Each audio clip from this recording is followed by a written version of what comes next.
Hello? Hi, can I speak to Alana, please? Yeah, this is she. Hey, Alana, how are you? This is Jubal from Brooke and Jubal in the Morning. What, who? Jubal from Brooke and Jubal in the Morning? I don't know who that is. I'm sorry. That's right. There's a lot of people that don't know who it is. It's a radio show, a morning radio show. How you doing? Okay. I'm calling you because you recently went out on a date with one of our listeners, and they wanted us to get a hold of you. Okay. What's their name? He's a southern gentleman who just kind of moved to town. Do you know what I'm talking about? His name is Jeff. Yes, I do. He actually emailed us and told us a little bit about your date and is confused as to why you're not calling him back, so he asked us to see if we could get you on the phone and find out why. I don't know. I just didn't really work. You didn't really work? The whole date was just weird. There were little things that happened the whole date, and it just didn't really go well. Okay, can you put it so that we can tell him, can you describe in your own words the date then? Because it sounds like more happened than what he told us. Yeah. I mean, we're just really different, really, really different. I think during dinner, I went to use the restroom, and I got back, and I heard him pass gas. At the table? Like, were you sitting back down, or were you just coming up to the table? I was coming back to the table, and as I was sitting down, I definitely heard him pass gas. Oh, bad timing. So you were did he not notice that you were there yet and you were walking up and he farted?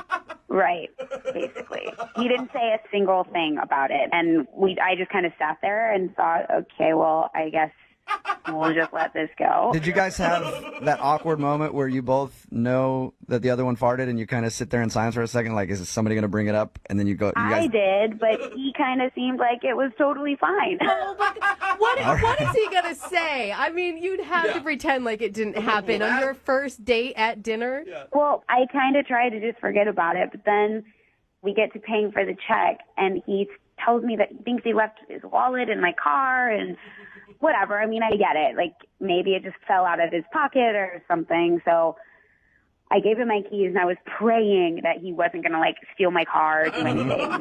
But he came back, and he paid for the bill, and everything, everything was fine. And then, I really thought maybe I would go out with him again. But then I got home, and I was getting my bags and everything from my car, and I realized that the change in my change box in my car was completely gone. No way. Like, wait. So you're accusing him of stealing the change out of your car? 100%. Oh No my Are you- God. 100%. Really? I had quarters in there. I know I keep my change there as like my little, thing where I throw my change. It was completely gone. Why All I would could you think was steal? that this hillbilly from the South took my change, stole from me. So I wasn't even going to, he tried calling me, he texted me a couple times. I did not even want to respond. I don't even want to see him again. I don't want to hear from him. I can't even believe that, like, the audacity he would have to call a radio station knowing that he stole from me. Oh, man. You said you don't want to hear from him ever again. Never again. Okay, well, that's going to be tough because he's actually on the other line listening. You actually noticed a change was gone for your car? What is going on? That's Jeff. Oh, my God. Hey, Alana, it's me. It's Jeff. I've been here the whole time. I mean, I don't want to talk to you. Like, you know what you did, and I don't want to talk to you. Alana, don't you think you're being a little paranoid, accusing Jeff of stealing the change out of your car? I highly doubt that Jeff took the change out of your car. I took it. What? You did? You actually stole change. Alana, just listen for a second. I mean, first off, it was a couple bucks, and it was a tip. It was a tip. You actually stole it? I checked my wallet. Cash was a little bit low. I mean, This is a joke. I needed a little extra for the tip. It was only a couple bucks. Like, that's something I learned in the South. You tip good when you go out. Yeah, but Your own money. I was going to pay it back on a second date. It totally slipped my mind to even mention A it. second date? You really think I would go on a second date with you after you stole from me? It's not stealing. I was borrowing it, and I was going to pay it back on the second date. We do that all the time in the South. It's no big deal. you do, Jeff? Like, that's a common Southern thing to steal each other's car change and use it as a tip? No, it ain't stealing. I'm not stealing nothing. I'm borrowing change It's change. Jeff, How it's often do you notice change in your car? It's I got only- change in my car. It's been there for a long time. oh my God. Yeah. It's only borrowing if you actually ask somebody for money and then tell them you're going to pay it back. You can't just take it. I forgot. Oh, my God. You know, this is just all ridiculous.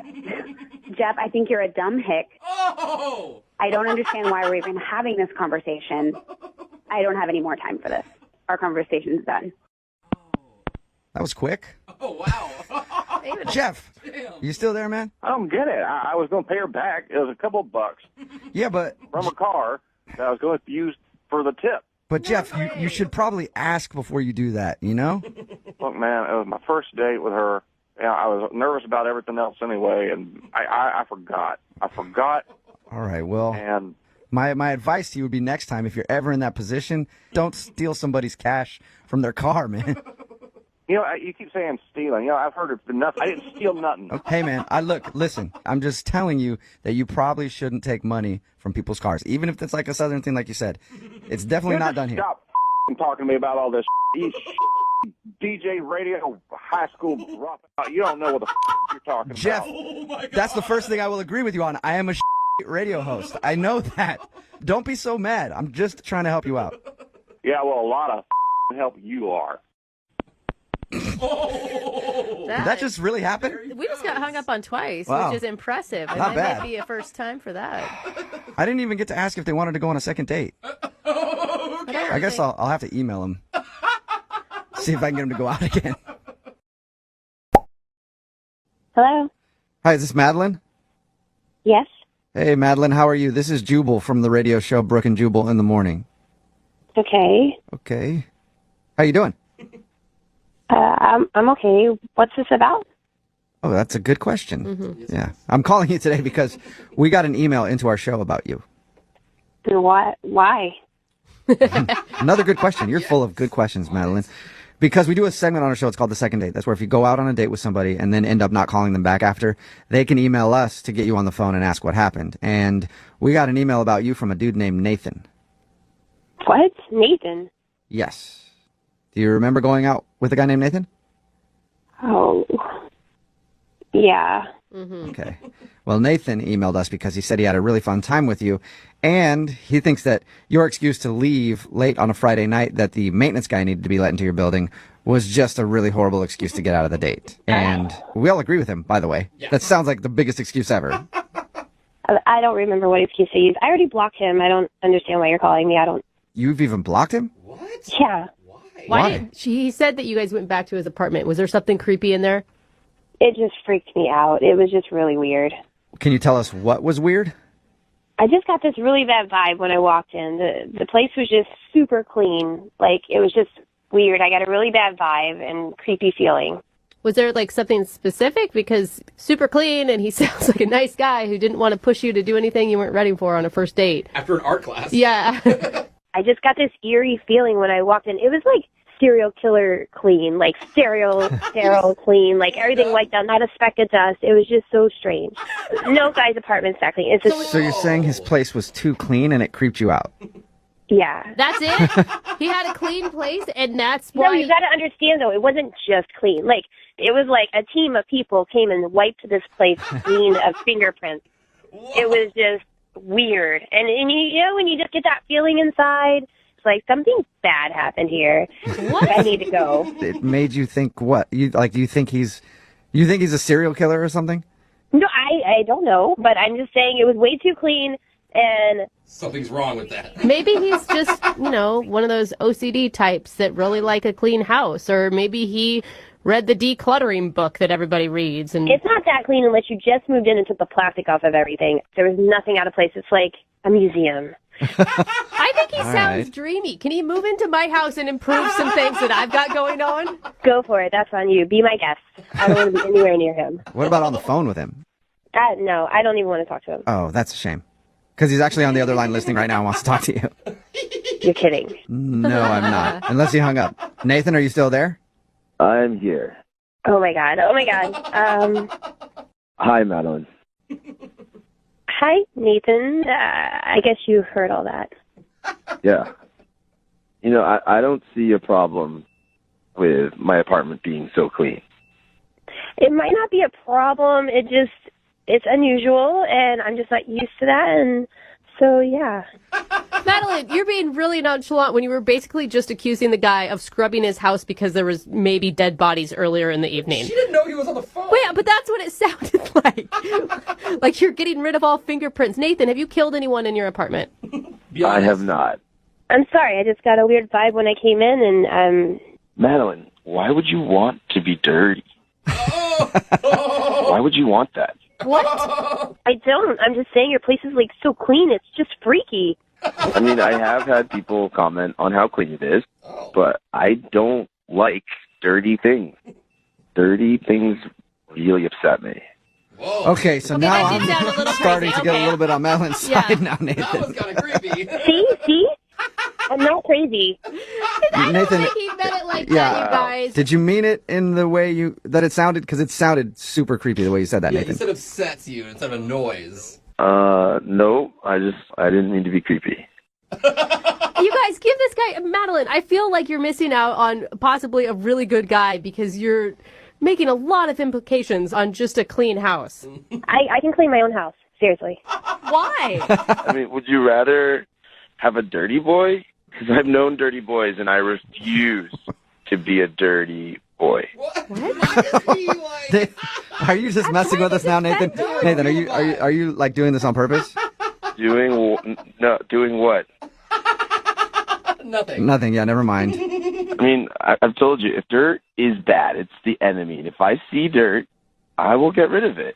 I like a clean apartment. Get rid of it? See, guys, what happens if I come in and my shoes are a little dirty or something like that? Like, if we did... There will be no dirty shoes in my apartment. Whoa. Okay. Okay. Because I would ask you to take them off. I just don't like dirty things. Okay. But, Nathan, what happens if we're eating and I drop something or spill something or make a mess? Then what? Then we'll clean it up right away. Okay. Are you going to get angry at me? I do not get angry. I just clean the dirt. This is so strange. to listen to. Huh. Talk about a neat freak. Yeah, I mean, Nathan, you're obviously passionate about cleaning. Huh. Very. Madeline, listen, if you come over again, I will show you that we can make something dirty together, and then I will clean it up. Okay. Sounds like a great second. Yeah, it does. On that note, I'm just going to ask you, Madeline, would you like to go out with Nathan on a second date? We will pay for it, even if it's cleaning supplies. As tempting as that is, I'm okay to not go. Yeah. You sure? I feel like trusting your gut may not be a bad choice for you.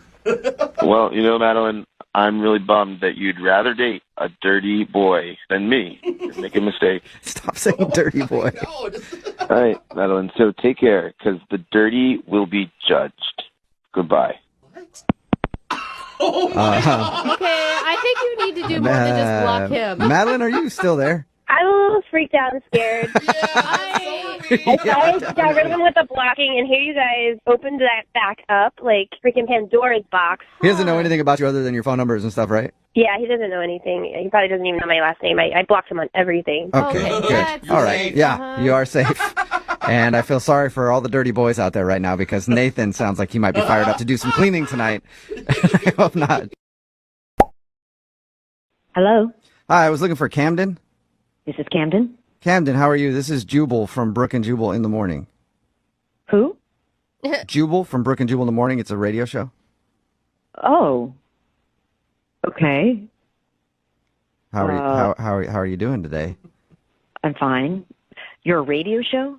I am a person who has feelings and hair. I'm not a radio show, I can confirm he has but hair. I do work on a radio show, yes.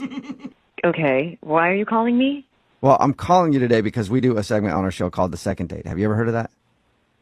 No. Okay. Well, it's where if you go out on a date with somebody and then end up blowing them off after, they can email us to get you on the phone and find out why. And you recently met a dude named Josh at a charity auction.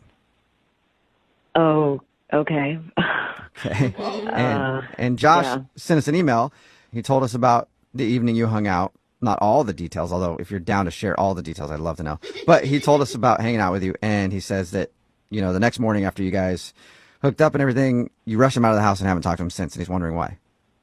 Oh, my God. He seriously called you? Yeah. Yep. Should it be obvious to him why you're not calling him back?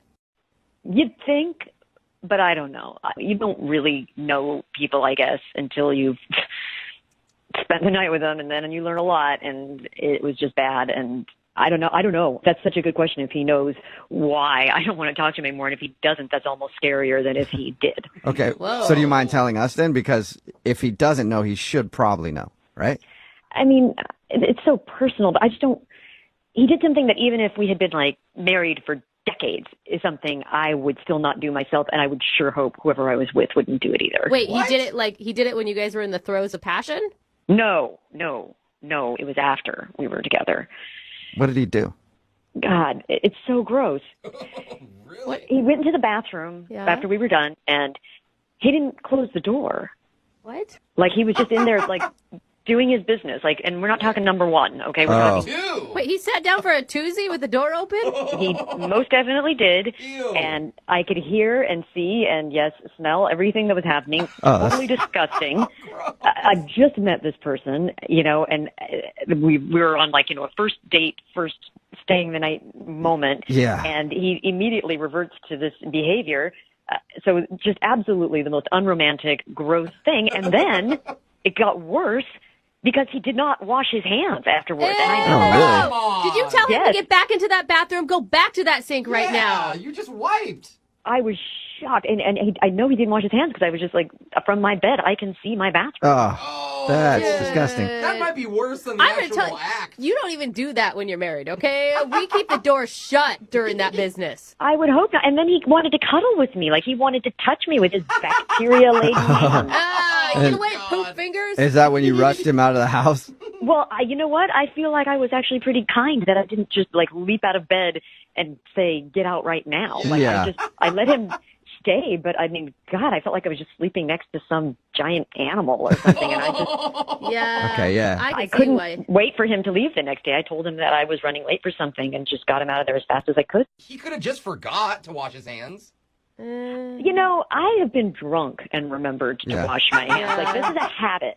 Yeah, and either way, I mean, the hand washing aside, too, to do that with the door open when you guys just met. I know some couples out there are like, we're so close, we do it on each other. That's how close we are.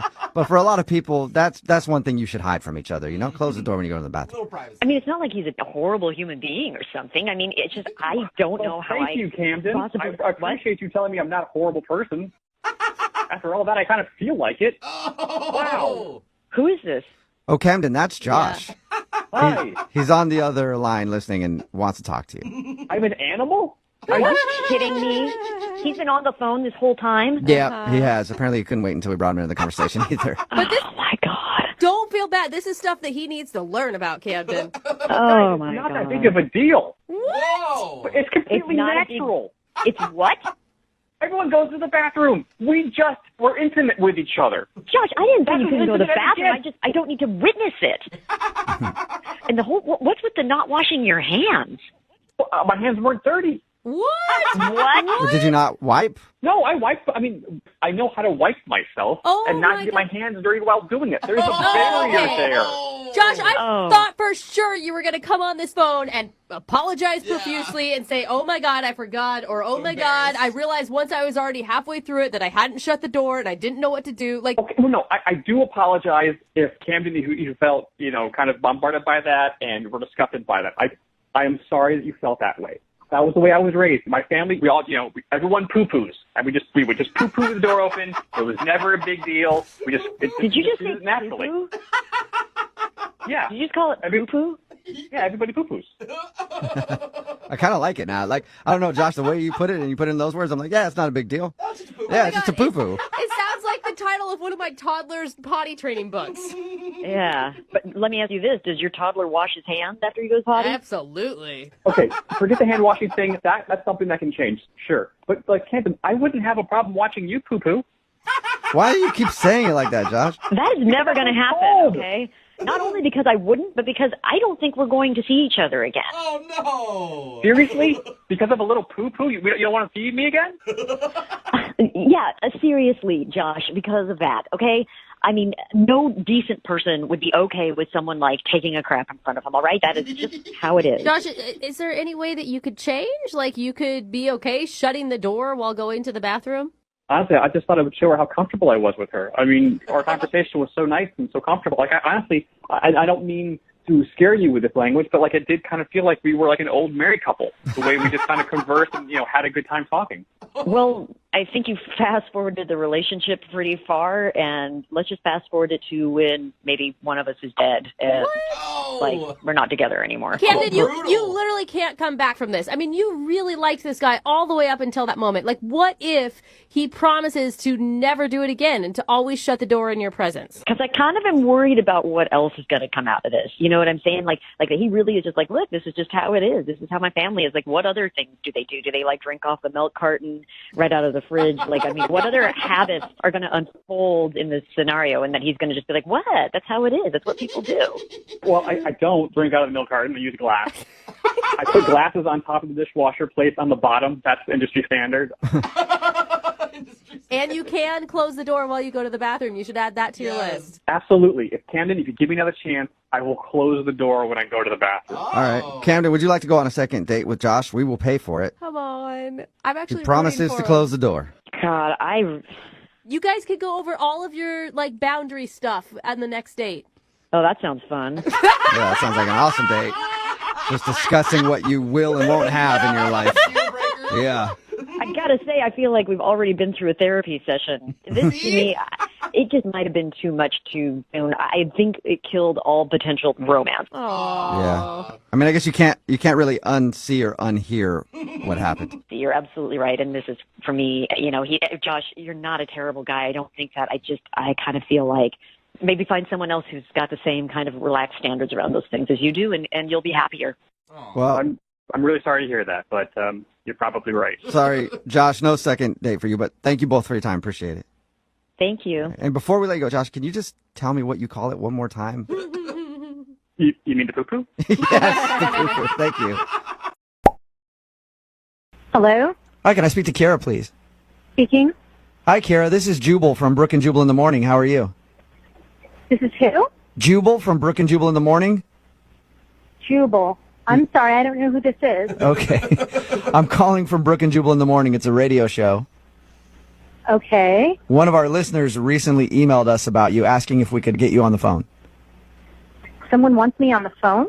Yeah, sort of. We do a segment on our show called the Second Date Update. It's basically if you go out on a date with somebody and then blow them off, they email us and ask if we can get you on the phone and ask if they did something wrong. Who would do that? His name is James, and you recently met him at a convention.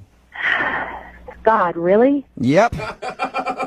James emailed us and asked if we could get a hold of you because you're apparently not answering any of his text messages. Did you like James at all? Well, I liked him on our date until the very end, but no. Are you talking about the point where he asked if you wanted to go back to his hotel room? He told you that? Yeah, he did. Yep. He told us because we asked him about your date and about meeting you. He said that he really liked you, but he also felt like he kind of overstepped his bounds there, and he felt bad about it. He kind of overstepped his boundaries? I mean, did he tell you everything? That's all I know is that you guys met at a convention, went out for dinner, and he asked you to go back to his room, and that's the last he heard from you. That's all he told us. Okay, so did he tell you towards the end of dinner, and I understand we both had a couple of drinks, but did he tell you that he said to me, hey, I'm in town every couple of weeks, and I would love to have you as my friend with benefits? That is seriously what he propositioned you? He was already trying to get me back to his place that night, which I figured out. Yeah. I mean, I'm not stupid. It's not my first convention, but just be like, hey, baby, I'm in town every couple of weeks. You could be my regular friends with benefits? What the hell is that all about? Is that really how he said it? Because that's not how he explained it to us at all. Well, I'm sure he's being all sweet when he explains it to you guys. He doesn't want to sound like a dick. Yeah, good point. I mean, so... And then, when I said no, because seriously, I've known him over dinner for maybe an hour and a half. Yeah. He accused me of being a prude. No, he didn't. What? He sure did. Oh, how did he say that? So weird. Because I value myself as a human being, not just as a woman, but as a human being who just doesn't want to spread my legs over cheap wine and steak. Oh, my God. That makes me a prude? What did he say to you? I mean, did he flat out call you a prude? He did. He called me a f***ing prude at dinner, and that was that. And then there, I got up and I went to go get a cab to go back to my hotel. That is so like the way he painted it was how much he enjoyed your company and how great he thought you were. Like, I would have never guessed he was that sleazy.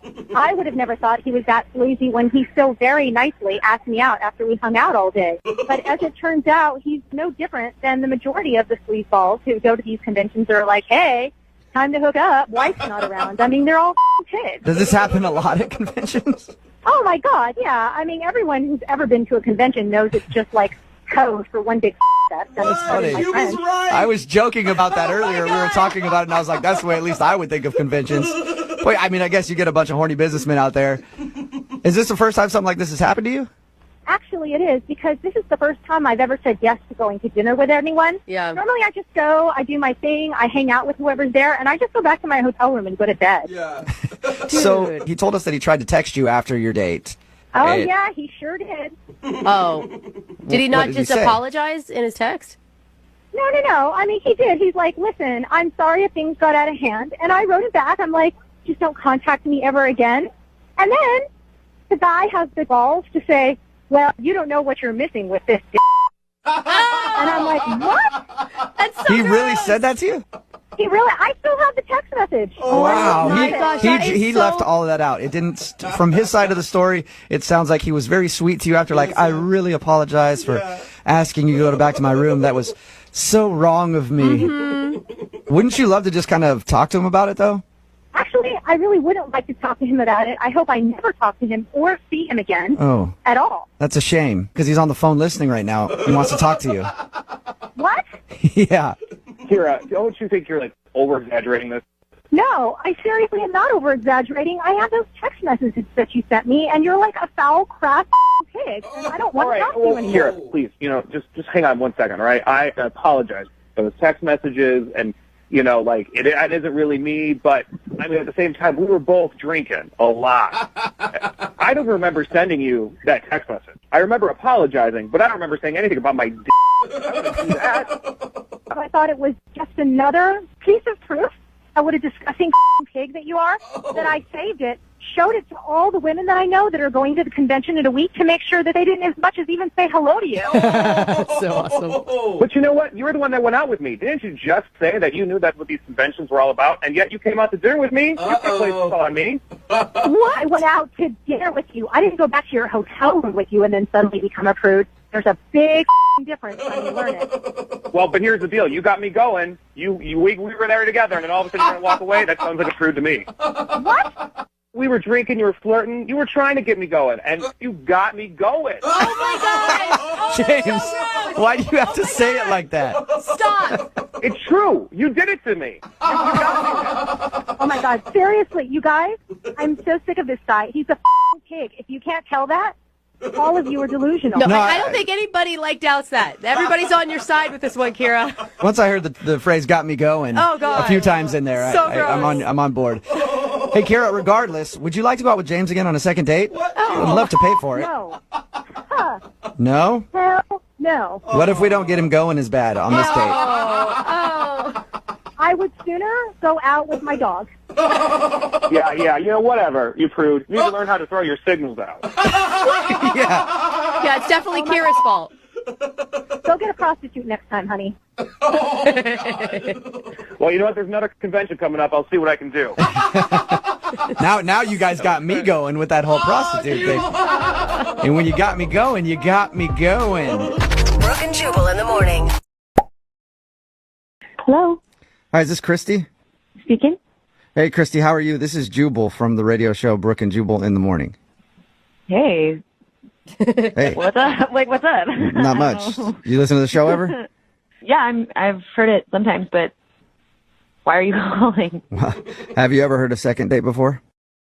Is that the one where, like, people call in and then, like, they haven't heard from someone or something? Yeah, that's exactly what it is, and that's exactly why I'm calling. Yeah, what? Well, you went out with a dude a while back, and you're not returning any of his text messages or phone calls, so he emailed us to see if we could get you on the phone and find out why you're not getting back to him. Are you sure that was me? Because honestly, I haven't gone out with any guys recently. Yeah, So- I guess I shouldn't have said recently. I think it was actually a little while ago. I'll give you his name, and then you can tell me if you remember going out with him. His name is Wesley. Uh, The quesadilla Okay. guy? Do you remember the quesadilla guy? Met at a party. that guy. Yes. God. Oh my God. Do you remember the guy that took you Yeah, home and he's made a a douche. quesadilla and you got... Yeah, he's a douche. Okay. Oh, dude. All right, so... Yeah. Big douche? No, I don't know what's going on. And you hung out with him a couple times, right? Yeah, no, I did. Honestly, I'm kind of upset about it. that Really? you hung out with him for a while? Yeah. Did you get his text message from the other day? He said that he was thinking about you and then texted you to try to get together again. God. That's a yes. Yeah. Yeah, I did. So wait, why do you regret hanging out with him? He hurt your feelings, or? He's a jerk. Like, he's seriously such a jerk. How? I just, like, ugh. Like, what did he tell you about our interaction? Like, what did he tell you? He said that you guys met at a party. You went back to his place for quesadilla. Really good quesadilla, I guess. Yeah, no, it was good. I can't remember, like, what was in it. It was, like... He said it's barbecue chicken that he uses. Yeah, like Yeah, okay, Yeah. all right. Yeah. It was really good. We can talk about dating him, or we can just turn this into like a food segment about quesadillas. I'm down with either, whichever you want to do, Christy. He did say that you're very hot. yes. And fun. He actually can't even remember why you guys stopped talking. Well, that's good. He didn't say anything about his birthday. No, were you guys hanging out on his birthday? We'd hung out a few times, and he's like a doofus, but he was charming. Mm-hmm. So we were like hanging out around the time of his birthday, and a couple days before, I decided that I liked him. I thought he was cool. So I made him this birthday card. I like made it by hand. That's cute. Yeah, I mean, I liked him. I wanted him to know that I liked him. And when I gave it to him, he laughed and said, "Oh, whoa, you obviously care way more about me than I care about you." Whoa. Wow, dude. Ouch. Oh. So yeah, all that bad. And then he kissed me on the forehead. Ooh, ouch. Yeah, that sucks. That's not cool. That's Yeah. like saying bless your heart, Yeah. but Pat on the head. Honestly, it was it was not great. But quite frankly, like, even though it was like harsh, he was being honest about Yeah. it. Yeah. He even, like, we had a conversation afterward, and he was like, you know, I saved my feelings, so you may want to save yours for somewhere else. Whoa, It was like really harsh, but in a weird way, I had some respect for him because Yeah. he was at least being honest. So, Totally. quite frankly, the fact that he's calling in now because he can't remember pisses me off. Oh, does it? Do you want to talk to him? What? No. Well, he's on the other line listening and wants to talk to you, so you could talk to him if you want. Christy, Wait, he's oh, what's up? are you kidding me? What's up? You didn't text me back. Did you hear anything? Did you hear anything Yeah, I I just said? You heard I all think this it's and you're hilarious. still saying, Christy, what's up? Are you kidding me? You think this is hilarious? You think it's hilarious that you can't remember why we're not talking to each other? I don't know. I just think I think it's funny. I'm sorry. What? Oh my God, you are such a jerk. You have Maybe so a little little respect hard. for me that you can't even remember? I mean, now that you mention it, yeah, I guess I remember. Okay. Oh my God. No. So what do you even want from me? Like, I don't really understand what you want from me. I mean, You think we should go out again? I want to see you again. I really do. No, you don't, dude. No, you don't. What makes you say that? Dude, you already tried texting me, and I ignored your text. Get a clue. Yeah, I figured maybe you just forgot to respond. I didn't forget to respond. What you did on your birthday was inexcusable. You're still upset over the birthday card thing? Don't you think you're overreacting a little bit? oh wow. No, I went through all of that effort to make that card for you, and you just treated me like I was your like little pet. I feel so stupid. Look, I didn't ask you to make me a birthday card, all right? That kind of came off a little clingy and a little desperate, so that's on you. I'm sorry. Oh, so every time somebody does something nice for you, that's clingy and desperate, huh? Yeah, I mean, I would have been just as happy if we did the same thing we did the night before. But no, you had to go make it all emotional with feelings and sprinkles and crap. Oh my God. This is just like nonsense. Like, this is talking to a lunatic. I am so turned on right now. Get it out, please. You're turned on? What are you turned on by, Wesley? No. Guys, just listen to how intense and passionate she is right now. Oh, I can't get over it. Oh, man. Ew, are you kidding me? You are gross. Come on. Disgusting. Come on you. This is disgusting. You really think that this is working? I do feel like, Wesley, you're kind of delusional. Yeah. Well, you're old. You're not into this. Christy, I heard you tell them that you had a good time with me, that we hung out, it was all good, you loved my quesadillas. Yeah, I did like the quesadilla back then, before I realized what a jerk you are. Talk dirty to me, I love it. What? Get angry. God, no. You're ridiculous. This is ridiculous. Oh my God. I'm so sorry, Christy. Can I please get off the phone? This is weird. Well, in just a second, I need to ask you a question. Would you like to go out with Wesley again on a second date? Yeah, we'll pay for it. Yeah, Oh my God. It's like you have two Wesleys on the phone right now with you, Christy. What'd you say, Christy? I couldn't hear you. Not a shot in hell. Really. Oh, man, Wesley, I was surprised. I thought you were gonna turn her around to your side, and she was I gonna really thought she was going to go for it too, man. Yeah, I know. No, he's being sarcastic, Wesley. Christy, listen, you're not remembering the good times we had. Please try to remember Oh my God, the good shut times. up, you loser. Wesley, I don't think you're getting a second date with Christy. Hey, that's all right, guys, because like I said, I got two other ones right now, so we're good. Okay. All right, well, Christy, thank you for your time. Appreciate it. And she's gone. All right. And Wesley, good luck and continue to date Hella, all right? Yeah, man. Thanks for your help, Yeah, guys. all right. See ya. Hello, Hi, may I speak to Erica? this is she. Hey, Erica, how are you? Hi. Hi. I'm fine. Good. Me too, I'm all right. You didn't ask, but I just told you. What's going on? I don't know. What is going on? What is this? Why are you calling? Well, it's a radio show, and we do a segment on our show called The Second Date. It's where if you go out on a date with somebody and then end up not calling them after, they can email us to get you on the phone and ask what happened. And we actually got an email about you from somebody who listens to the show. What? Yeah. Yeah, kind of crazy. Got any guesses? No. Been out on a lot of dates recently? Well, no, but I mean, it wouldn't be like Justin. Oh my God, it's Yes, dawning on you. it would Did you be hear Justin. that? Justin emailed us and told us a little bit about your date. But he also Oh said, my God, you got to be kidding me. no. He also said that he's been trying to get a hold of you and you won't text him back. No, I'm not calling him. And why? Well, I'm not gonna lie, it was a fun date. He's an interesting guy. He's good looking. So those are all really good things. Yeah, I mean, overall the date was fine, but interesting. I mean, there was a few weird moments, but I don't know. So no specific reason why you don't want to see him again? I do have a reason, but I don't know that I feel comfortable sharing that. Okay, well, like, is it a personal reason for you or is it something about Justin? Both. Both. Okay. Okay. He's Well, Justin, whenever anybody does these, we always tell them that they need to be willing to hear whatever the other person says. So Justin is willing to hear anything bad that you might have to say.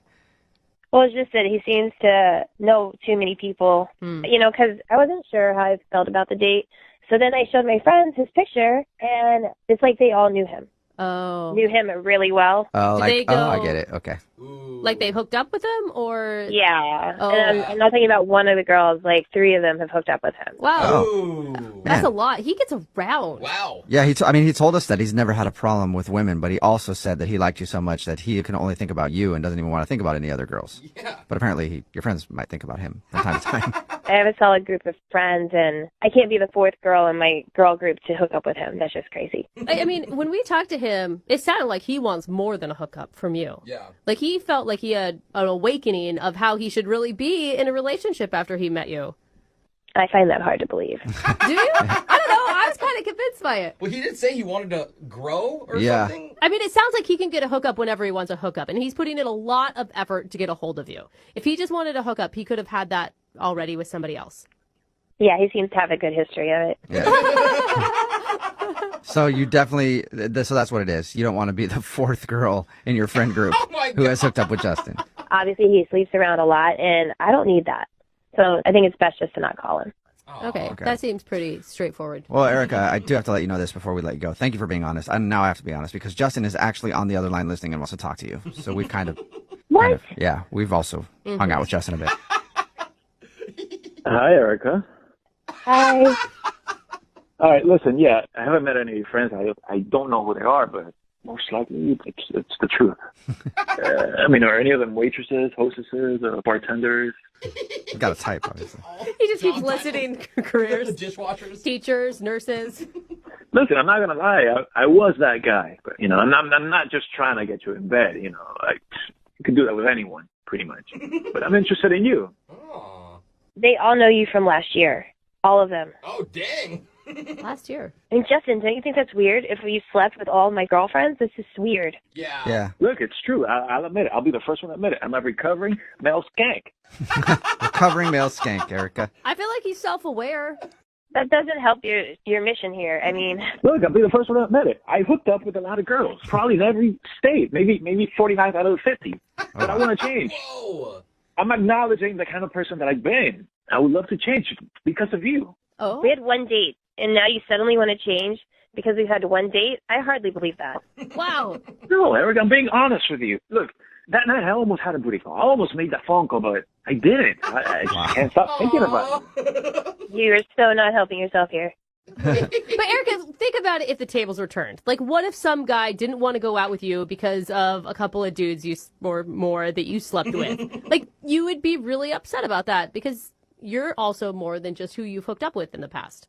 Yeah, but I'd still see that it would be awkward that his friends have seen me naked. Yeah. Or it's easier to bond. I mean, you could look at it two ways. I have to ask a question. Justin, do you think you like her because she's the only girl that doesn't call you back? No, man. This girl, she has a brain. You're very smart. You're funny. You get my movie references. You're killing me, Smalls. You're killing me. Saying a lot. Yeah, see? That was really dorky. Look, Justin, it's nice that you say all these things and you feel this way about me, but it just doesn't change that you've been with my friends like that. I mean, if we were to go out, we couldn't have sex for like 6 months because I'd have to know that you really, really fell in love with me. Whoa. Wow. What do you think about that? Jeez. Holy 6 months? Are you serious? Are you serious? Yeah, I mean, like, no booty calls, no nothing, 6 months of just holding my hand and a kiss goodnight. You need a freaking cleanse. Oh. Wow. All right, well. That is strict. For anybody. Erica, Yeah. would you like to go? Maybe I shouldn't even ask Erica at this point now. Erica, would you like to go on a second date with Justin? We will pay for it if he agrees to not having any sex for 6 months. Okay, Justin, it's your turn. Oh, she said yes. Yeah. All right, Justin. Into it. Now I feel like she's just testing you. Time to put you to the test, find out how woke you really are now. You know what kind of person I am? You know what would do that to me? I mean, like, 6 months. She said 6 months. Yes, said she did. 6 months. 6 months. I know that probably hasn't happened to you since you were teens, but That's half a year. That's half a year. you're Yes, not going it to is. explode. Yeah. You're not going to explode. You'll be good at fine. math. I mean, Might actually. you will at some point, but not the way you Justin, think. I can't think of any other way to prove to my friends that it's okay we date because you'd have to prove, that you really care about me. Just imagine after 6 months how amazing that's going to be. Ooh. 6 months. Okay. Yes. We've been over that, Justin. We've been over that a bunch now. 6 months. Can you wait 6 months? You'll get your second date if you can abstain for 6 months. I mean, I'm just throwing this back at you. I mean, can we negotiate like 6 dates? 6 dates. Nope, we're talking 6 months. I mean, you just said that you want to change and that you've never met anyone like me and that you made it sound like you'd do anything. Is there any chance that I can get back to you on this? All right. Yeah. Really? Can I process this? All right. Erica, you blew Justin's mind. Yeah. All right. Well, yeah, Justin, use some time to think about it and then update us on if you guys actually go on a second date. All right. Gosh. Gotcha. 6 months. Yes, 6 months. We know. 6 months. Hello, Hi, can I speak to Heather, please? this is Heather. Who's calling? Hey, Heather, how are you? This is Jubal from the radio show Brooke and Jubal in the Morning. Okay. How are you? I'm great. What is this about? Well, Did I win something? no, you didn't. Well, that sucks. We actually do a segment on our show. It's called The Second Date. It's where if you go out on a date with somebody and then end up blowing them off, they can email us to get you on the phone and ask what happened. So somebody emailed us about you. Okay. Who emailed about me? It's a guy you met off of Tinder. His name is Keith. Ew. We had a feeling you'd have Yeah. that reaction. So Keith told us actually a little bit about your date, and he's wondering why he's not getting a call back. You really asking that question? I mean, Yeah. It's was hard he to not on believe. the same date that I was on? Yeah. Yeah. He seemed to think that you guys had a great time and really connected over talking about celebrities. He's clearly delusional or has memory loss. Really? I mean, he told us about the date, and it sounded fabulous. He was being sarcastic. I mean, fabulous or from his point of view, but creepiest from my point of view. I don't. Really? Was it the 6 drinks that he ordered? I mean, if somebody ordered 6 drinks trying to get me drunk, I would say thanks. But then I would also think they were creepy. No, I mean, the drink part, was weird, but, like, that wasn't even the worst part of Really? the date. And, yeah. So I know you guys, like, said, like, we talked about celebrities, and we did, but I cannot imagine he told you the full story of that conversation, because you guys are still, like, I feel like you're still on Keith's side. All he told us is that you guys bonded over the fact that you're both really into celebrity gossip. That was the extent of that. It sounded innocent from the way he described it. It's not innocent. So yeah, we're like into celebrity. I mean, I'm into celebrity gossip. I read all those magazines, and I love like the E! News Network. But when we were speaking about it, he proceeded to pull out his cell phone and started showing me nude pictures of celebrities that he had downloaded, like male and female. Oh, nudes? Like male and female. Yeah. Just any nude celebrity. Yeah. I mean, he's like, yeah, I just search for them, and then when I find them, I download them. He's like, I have this very extensive. I mean, he had like just a folder in his photos of just all naked celebrities. Like there had to be at least 100 photos in there. What? Why would he show you that? Is it like his spank bank type thing, or like what's happening here? I don't know. I did not ask because I was just so weirded out. I didn't want to know the extent of what he does with these photos. I mean, if he's showing them to me, God knows what he's doing with them when he's by himself. Right. Yeah. And then, like, if that's what he publicly shares, what does he have in private? Yeah. Yeah. Like, if he's very open about that, like, what don't I know? What? You didn't like any of them? I wasn't really looking at them. Like, he popped one up, and I was like, so flabbergasted that he's showing me a nude celebrity photo, and then he's like, what? I have so many. He was like, he showed me the folder. He was like scrolling through. I'm like, what is happening right now? Like, am I being punked? Like, is somebody filming this? Like, this can't be happening. Like, this is not something you talk about on a first date. What did you say? I'm not prude, but at the same time, like, I just don't think this is very appropriate to be showing nudes. Like, we're out in public, and it's close quarters too, so I'm sure somebody at a table around us also saw that he had nude photos on his phone. He's showing me. I'm like, I'm telling you, I don't want to see this, and I'm trying not to be rude, almost trying to change the subject of the conversation. I got to say something, Heather.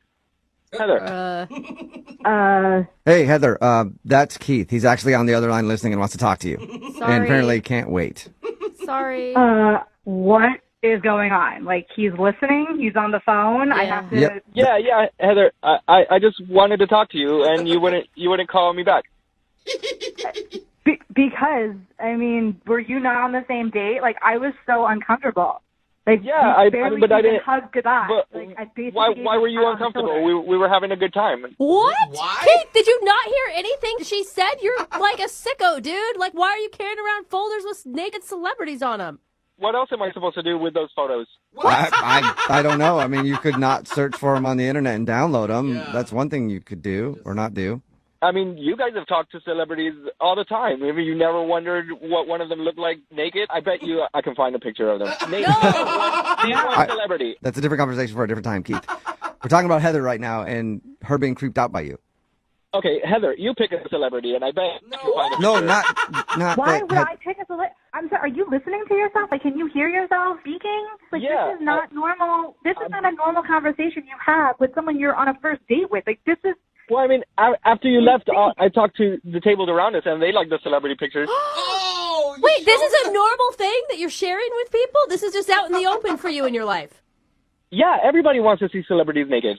Yeah, I mean, a lot of people do. Their photos always blow up whenever they're leaked online, but it's just kind of weird to be out at a bar showing random strangers that you have a bunch of naked celebrities. It's such an invasion of privacy to those people who have their phones hacked. Like, that's awful. I have a couple of pictures of myself on there nude, and I don't care. Oh, my God. Oh, my God. Like, that's just the times we're in. Oh, that makes it better. Yeah, Heather, were you ever wondering what Keith looked like nude? No, I don't. I don't know. I saw your face when I was walking to you. I felt like you were done dressing me with your eyes. Oh, man. No, that didn't even cross my mind, you weirdo, creepy man. Then why are you looking at me like that? Like what? Like I was creeped out by the fact that this man approaching me looked nothing like his photo on his Tinder profile? What do you mean? That was me. Oh, No. Okay, are you sure? Because that photo was more like Ryan Reynolds, and you look more like Schmeagol from The Hobbit. Oh. Nah. I get that I look like Ryan Reynolds all the time. Really? Shut up. Are you really using a Ryan Reynolds picture as your profile? No, it's not Ryan Reynolds. It looks just like me. But is it really Ryan Reynolds, Keith? Like, you guys are funny. We should all hang out. No. We'll get a bunch of drinks and look at pictures of some naked celebrities. Don't do it, guys. Well, first, Heather. I have all of them. Oh, great. First, Heather, I need to ask you, though. Will you go on a second date with Keith? We will pay for it. Oh, my gosh. For all the money in the world, I would not go on another date with Keith. Dude, Heather, I just want to apologize. If we had known what was going on, we wouldn't have even gotten you on the phone. Yeah. For real, Heather? You're going to say no after I buy you all those drinks? Yes, I am saying no. I did not ask for the drinks. You ordered them, so no. That's just being ungrateful. No, she Oh, yeah, owes come on, you Heather. nothing, Keith. She Why not- owes you absolutely nothing. Why don't you be grateful, Heather, and give Keith another shot? What are you guys saying? Stop it. Brooke, come on. What are you doing? I thought you were on my side. No, I haven't been on your side from actually the very beginning when we found out about the profile picture. You're creepy, dude. Whatever, guys. I got a great personality. I think we should all hang out and, not worry about any of this stuff. Yeah, well, you know what? Then you probably don't feel too bad about not getting another date with Heather. That's cool. I thought Heather was fun, but it seems like she's not too fun, so it's fine. Well, Keith will find you somebody who wants to sit around and look at naked celebrities with you. Text in 78592. Is there anybody out there at all interested in Keith? Yeah, come on, guys. Text in, and if you want to send me some nudes, that's cool. You guys are celebrities. I'll put you in my folder. Done and done, No Keith. way.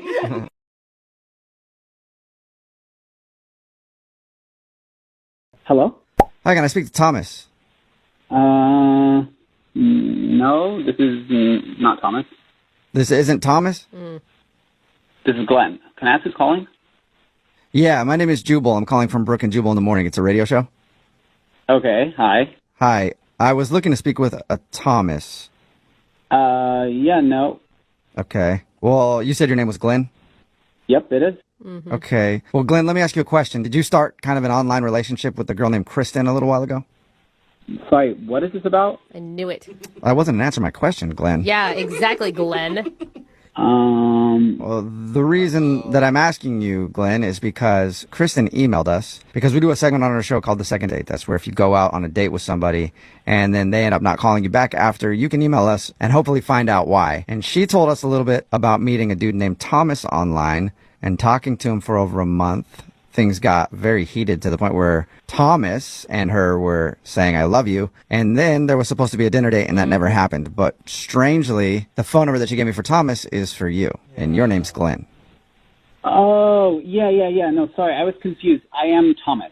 Yeah, Okay. right, Glenn, we know that you're lying. Just come out with it. Why are you leading women on and telling them I love you on dating apps and toying with their emotions? That really hurts people. I know it sounds like that. No, let me explain. So Thomas is my middle name, and I go by Glenn sometimes and Thomas sometimes. Okay. But so you're admitting that you're the person that she was talking to? Yeah, no, I know Kristen, yeah. Yeah, Okay. wait. The Kristen that you were supposed to meet at the restaurant where you said you were in a restaurant in a different city, but then when she looked up that restaurant in the different city, that didn't exist? Wow, you know a lot about me. Yeah, I did try to meet her. Okay. I mean, it's kind of weird how honest you're being, because normally when people catfish somebody online, they would try to deny it. Well, it's kind of complicated. I guess you could call it a catfish, but it's not like that. Okay, well then can you Oh my try to gosh. explain it, please? So actually I've met Kristen before. What? You've met her before. You mean like you had seen her picture on the same dating app or something? Well, that, but also I've met her in person. She just doesn't know that I'm who I say I am or who she's been talking to. What? Wow. Now that Okay, comes off so- as not only like catfishing and like an a-hole move, but creepy. You sound creepy. No. It's not creepy. I just wasn't expecting to talk about this right now. So I actually live in her building. What? It gets even You weirder. guys live in the same building? Yeah, it's just not as, I didn't move in to like stalk her. I live in the apartment underneath her and I really like her and I'm just really nervous to talk to her. Okay, no one brought up stalking. You're the only person that jumped to that conclusion, which is also a red flag. No, you guys are accusing me and it's making me sound like I'm crazy, but I'm not. I really like Kristen and this whole situation is weird and I'm not a catfish. I'm not accusing you of anything. I'm just trying to figure out what you're doing. If it's not catfishing.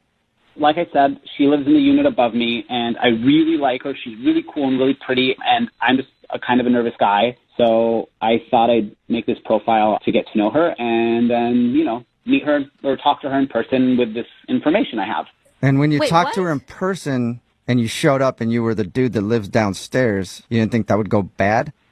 Well, I was just trying to use the information to talk to her about things she would like, but a fake persona, I was never going to meet her as that. I mean, I was just using that to kind of get to know her better, but it got really out of hand. So wait, you were basically like being a spy on a dating app in order to find out, I don't know, if she likes to go hiking, so that when you ran into her into the building, you could be like, oh, hey, I'm also going on a hike. Let's go together. And then she would fall in love with the real you, not the fake you.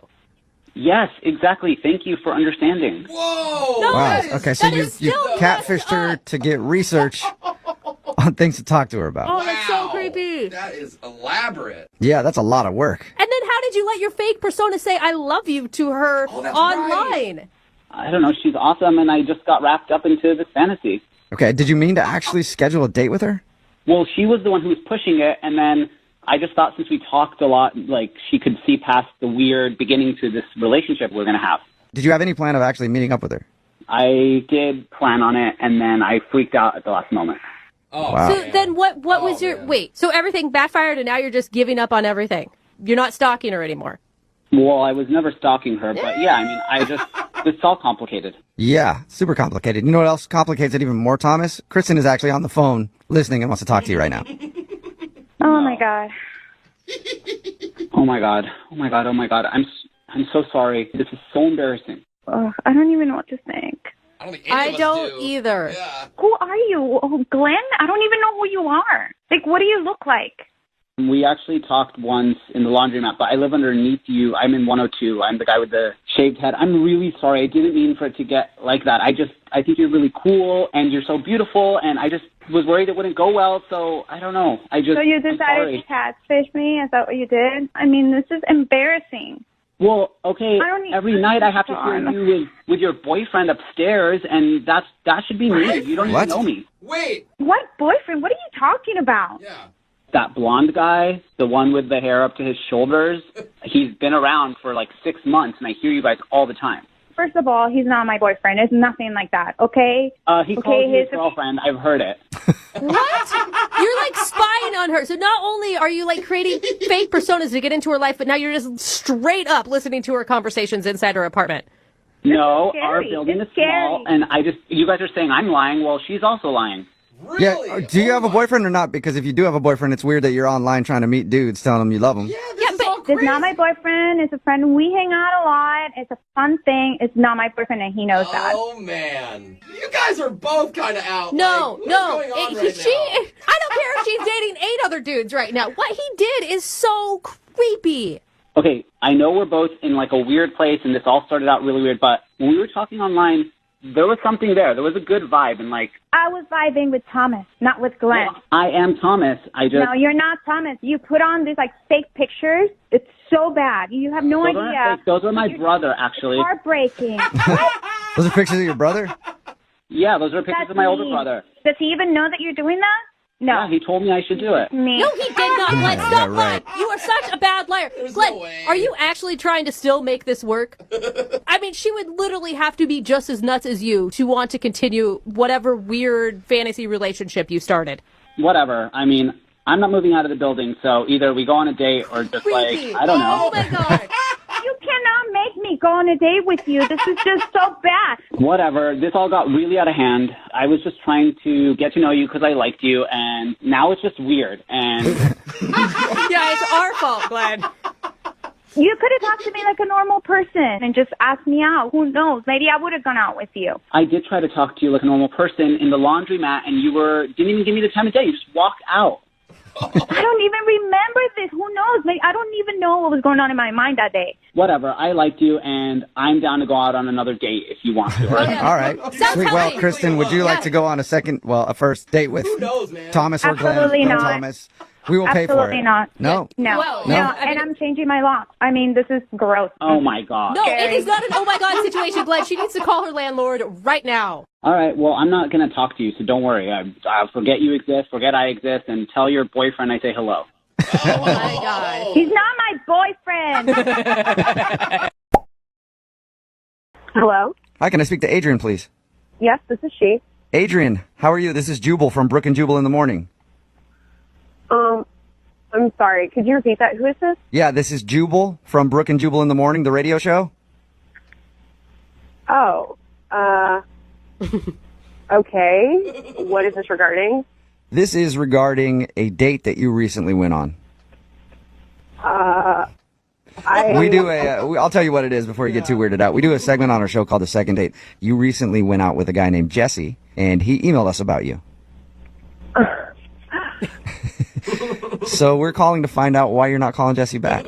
Well, this is really weird to be put on the spot like this. I know, I understand. Do you not want to go out with him again? I don't. Okay. I don't. I'm sorry. That's all right. Hey, I don't care. You're not saying no to me. You're saying no to him. Why don't you want to go out with him again, though?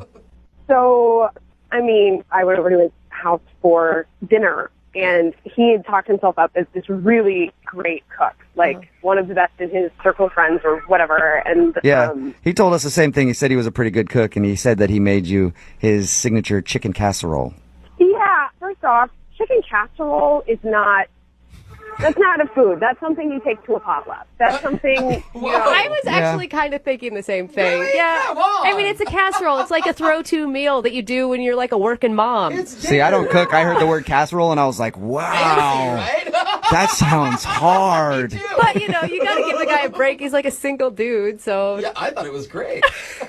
And, like, I'm a huge foodie. But, you know, if it's good, if it's delicious casserole, like, by all means, you know, change my mind. Like, prove it to me, you know? Mm-hmm. But it was the worst thing I've ever tasted. Really? It was that bad? Oh, no. It was so bad, and he had talked it up so much. He said that you ate it and seemed to like it. Well, I was brought up in the Midwest. I have certain manners that I try to, you know. AKA, So you were being polite. Yeah. Was it like can of mushroom soup bad type of casserole? Oh, it had to have cream of something soup. Like, Again, I'm not tracking with you guys because cream of anything soup sounds good to me. No. Sounds delicious. No, that cream of mushroom soup that, like, you get at the dollar store and you pull it out and it's like this gelatinous mass. Like, listen, my grandma used to make that Dude, that cream of mushroom soup. I love that stuff. Okay, well, if you like it so much, fine. But personally, I would not give that slop to my dog. All right. Yeah, it sounds like he made a delicious meal to me, but I guess I don't get it. So is that the only reason then that you just didn't like his cooking? It's one of my deal breakers. You know, one of my priorities is that if I'm going to date someone, he needs to be able to cook. He needs to know how to cook for a woman. He needs to know how to set a table, present a meal. All right. Wow. The comic book thing have anything to do with it? I know that you voiced your concerns about the food. He thought the reason you didn't want to go out with him was his big comic book collection. Actually, I mean, we looked at that stuff after dinner, and I felt physically ill. So I was just trying to, like, keep it together. It couldn't have been that bad. Oh, no. No, it was. And I don't understand how, I mean, I'm really worried because if that's his signature dish, right? I mean, it's cold in the center. Yeah. It's even cooked all the way through. I mean, if that's his pride and joy, then, like, what does everything else taste like? Like, I'm completely terrified to think about that being inflicted on another woman. I feel like the second date has turned into a Yelp review. Yeah. And you're just destroying him. It's like Food Network right now. Yeah, well, one of his friends needs to sit him down because they've clearly, like, let him think that he's good at this. Okay. Well, Adrian, I do have to tell you that you kind of have already told him because he's actually on the other line listening. You're kidding me. No, I'm not. Jesse, you there? You really didn't like it? Oh my God. I mean, I've made that for people and they love it. Like, I don't understand. I hate to be the bearer of bad news, Jesse, but they were just being nice to you because it tastes like trash. Oh. Wow. That's disgusting. That's unconscionably disgusting. Are you Jesse, nobody's ever told you that your food is bad before? I mean, the way Adrian is describing it, it's the worst thing on the planet. Like, nobody has even said anything remotely like this at all. Dude, Jesse, she is being so mean to you. Even if your food is that bad, like, I don't know why you're still, like, even being nice to her at all. Well, I mean, if she's right and my cooking's that bad, I mean, I can't fault her for being upset about it. I mean, they could, like, nobody's told me this before. Listen, someone needed to tell you, and someone told you, so you can move forward now. I guess. You need a class. You need a class. You said class? I thought you said slap. I heard that. I thought you were like, you need a slap. I was like, you want to physically assault him, Adrian? No. I mean, maybe someone could, but no. I just take a class. You know, if you like to cook, you can get better. I'm sure you can. You can't cook for another woman like that. Like, you just can't. It's not right. What if I just had an off night? Like, I just wasn't up to snuff. Maybe you just didn't like that particular recipe. What if we have a do-over and I make you baked ziti? Ooh. No, absolutely not. No do-overs. No, like, if you can't cook a casserole to warmth in the center, that's basic cooking skills. It's common sense. Adrian, you should be on one of those cooking shows as a judge. Yeah. Like, you are perfect for it. I just know good food, and I know what I like, and it's important to me. Okay, well, at this point, I need to ask you anyway. Would you like to go on a second date with Jesse? We will pay for it. The only way I would ever go out with Jesse again is if he took a cooking class and he completed it, and I viewed the certificate with my own two eyes. Wow. Well, why don't we take one together? Then you know firsthand that I've gotten better. No, I'm not taking the class with you because I don't need it, frankly. You take the class, you show me the certificate, maybe we can talk. Maybe we can talk. So I can call you after I take this class? Oh, Jesse, come on. Get a spine, man. Say no. Yes, you can call me after you take a cooking class. We'll see. Hey. Okay, I'll do it. I'll go Jesse, take a cooking class. Come on, man. Like, really? You're going to go take a whole class and everything and show her a certificate just to get a second date? Well, she's made a lot of good points. I mean, nobody else has told me this. At least she's upfront and honest with me about it. Yeah, but she doesn't care about, like, the time, the energy, the effort you put into the night. I mean, if I'm that bad, then yeah, I mean, I guess she has a right to be upset. Thank you. At least you're open to improvement. You know, like, if you want to be better, then that's something I can get on board with. Well, there you go. I think this is kind of a successful second date. Sort of. It's so weird. I mean, they always say, like, in couples, hey, you guys should make each other better. Doesn't matter if you do it by just degrading the other person until they do it. And that's what Adrian just did for Jesse. Oh, nice. Thanks for your time, you guys. Thanks for the help. And if you guys know of any good cooking classes, let me know. I'll have people text it in 78592. Where can Jesse find a good cooking class? Hello? Hi, may I speak to Nico, please? Speaking. Hey, what's up, man? How are you? This is Jubal from Brooke and Jubal in the morning. Oh, okay. Hi, Nico. You know what that is? I don't think so. Okay, I'll tell you. Brooke and Jubal in the morning, it's a radio show. Okay. Okay? Not a lot phases you, it sounds like. Yeah, he's not caring. You get calls from radio stations all the time? No, I'm just confused. Okay. Maybe he just has the same emotional range that you have, Jubal. Yeah. Possible. Hey, Nico, I'm calling you today because we got an email about you from somebody that listens to our show. Oh, well, what did it say? Well, it said some very nice things. We do a segment on our show called the Second Date Update. It's where if you go out on a date with somebody and then don't call them back after, they can email us to get you on the phone to try to figure out what happened. And you recently went out with a girl named Kayla. Oh, yes, I did. Yeah. Yes, I did. Well, Kayla emailed us. Hello. Hi, is Trisha there? Yes, this is she. Hey, Trisha, how are you? My name is Jubal, and I host a radio show called Brooke and Jubal in the Morning. Okay. I'm calling because one of our listeners sent an email about you. His name is Matthew, and he sent us an email saying you guys were supposed to go out on a date, and then you stopped responding to him, and he wants to know why. He sent an email about that? Why would he do that? Because he liked you, and he would like to go out again, but you just stopped talking to him, so he thought maybe we could help him out and figure out the answer. Look, I am not comfortable discussing this. If it's something way too personal, you don't have to tell us, but if it's not, I mean, he wants to know. He liked you a lot. You got to put yourself in his shoes. You know how frustrating it can be if you feel like you connected with somebody and then they drop off. I mean, yeah, I get that. And he's a good guy. I totally got that sense from him. Okay, so if he's a good guy, then why aren't you calling him back? Look, he was really cool. He's just not marriage material. Whoa. Why is he not marriage material? Did you guys get into that conversation on your first date?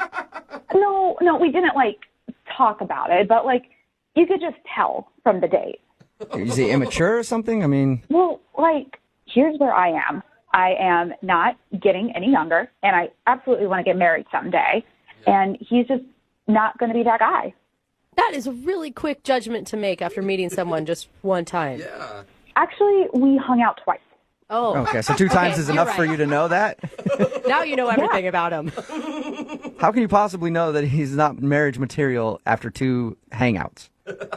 Because after the second time we hung out, he took me back to his car, and his car was full of stuff, like piles and piles. Wait, and are you saying that it was just messy? Like there was like garbage and stuff in it? Well, like, I didn't know. So I had asked him, I was like, what's the deal with all your stuff? Are you moving or something? And he said no. And he said that he lives out of his van. He lives in his van? Yeah, and he does it by choice. What do you mean? Like, it's not that he's homeless, it's that he wants to be homeless? Yeah, he chooses this. Really? What did he say to you to make you think that? He said, look, it's this really great situation. I choose this. I feel it's better. I'm saving money. And I look in there, and there is a mattress. There's a jug of water, hot plate. It's really weird. Normally, when you see a van with a mattress in it on a first date, that's a good sign. No, always bad. So you're saying you didn't want to see him again because he lives in his van? No, I don't know. I've been going back and forth over this, like, for the past few days because, like, he lives in a van. Yeah. So you're saying you don't want to move into a van if you guys ever got more serious? No, well, no, I don't know. That's the thing. You don't know if you want to move into a van. You might be willing to move into a van? No, I definitely don't want to live in a van. Like, that's the problem. Okay. But don't you think... Okay, granted, this is a kind of an odd situation, but he has, like, a regular job, right? He has a really good job, and he makes, like, a ton of money. He just chooses to save it. All right, so the guy just likes to live in a van. He seems really in love with his living situation, and if that's the case, I don't want to mess with it. I have so many questions. You don't want to make the guy give up his house, you know?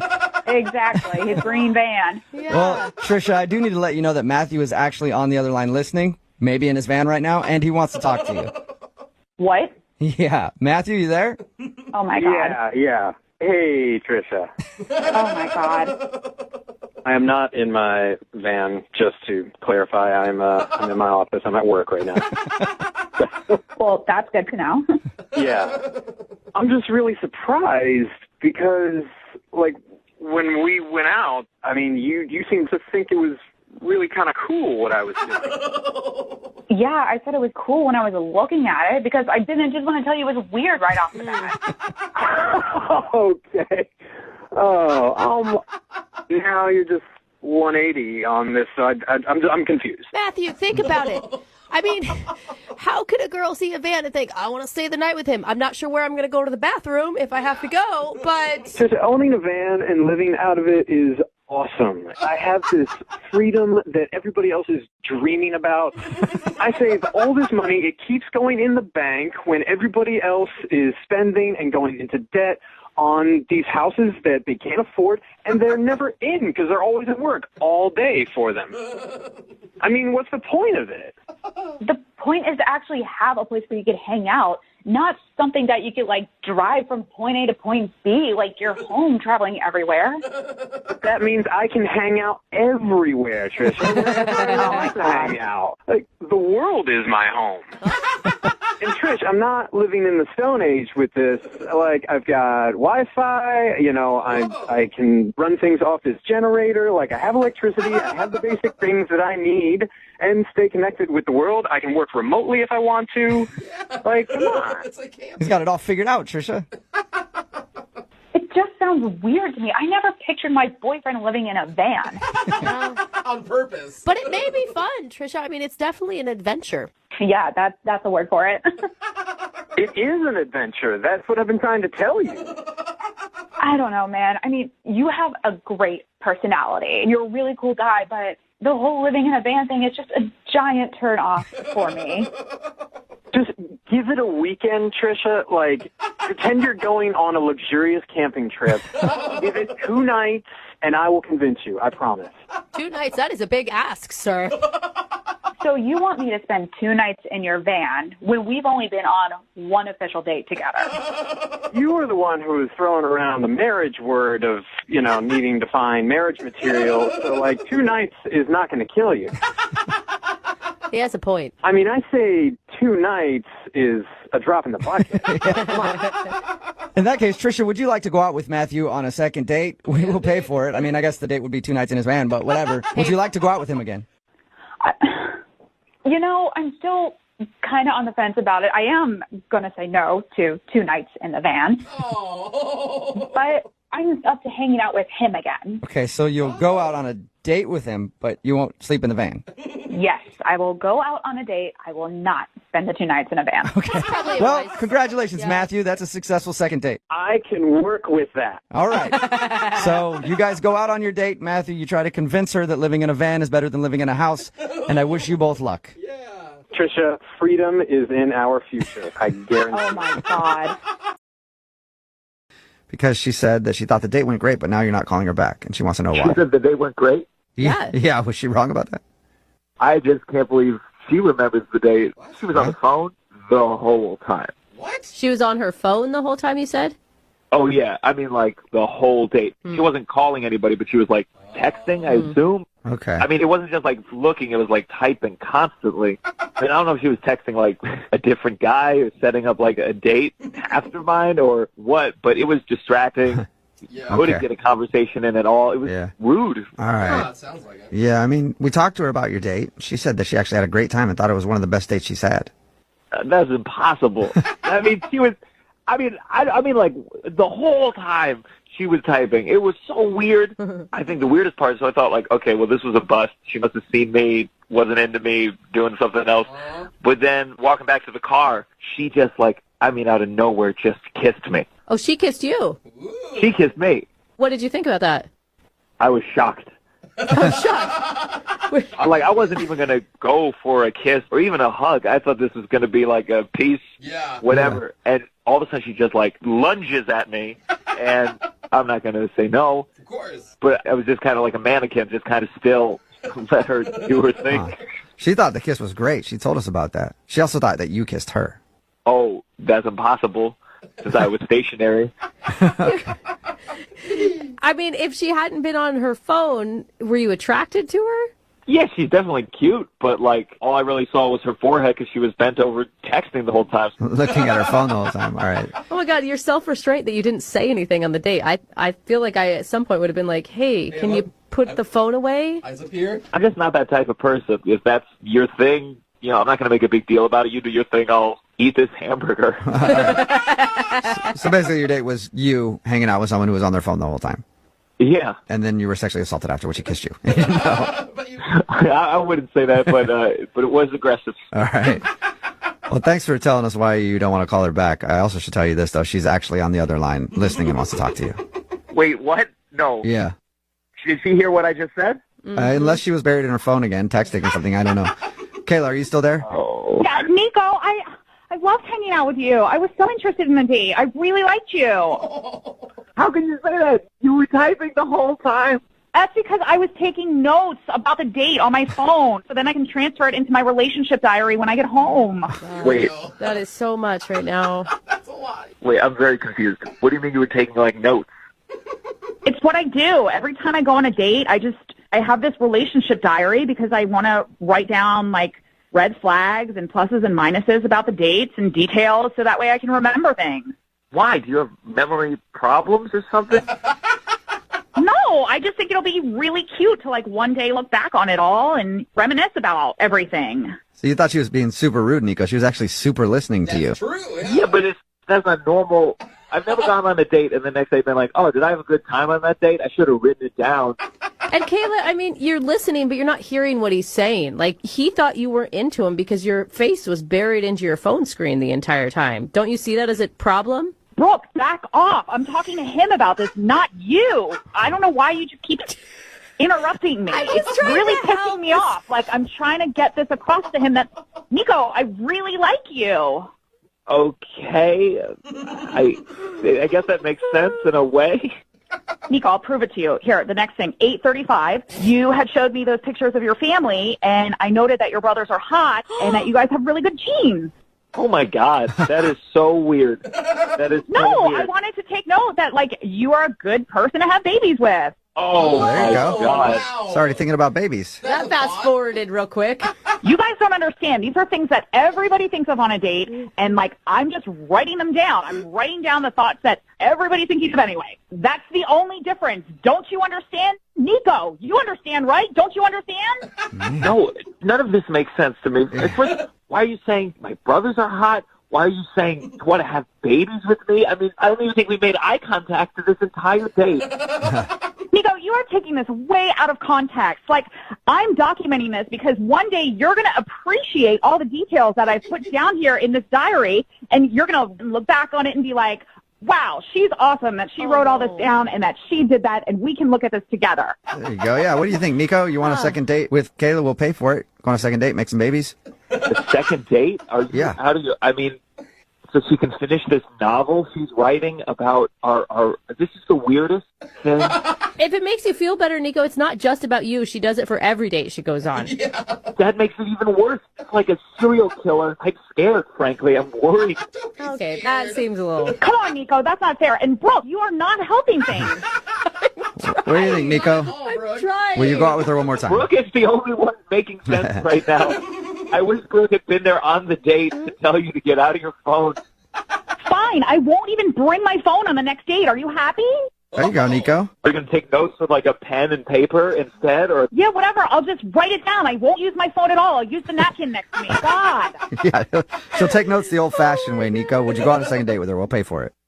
Look, I think you're very attractive and... Shut up. I know what you're trying to do. And, like, it's not. You're just sugarcoating it, and this is bull.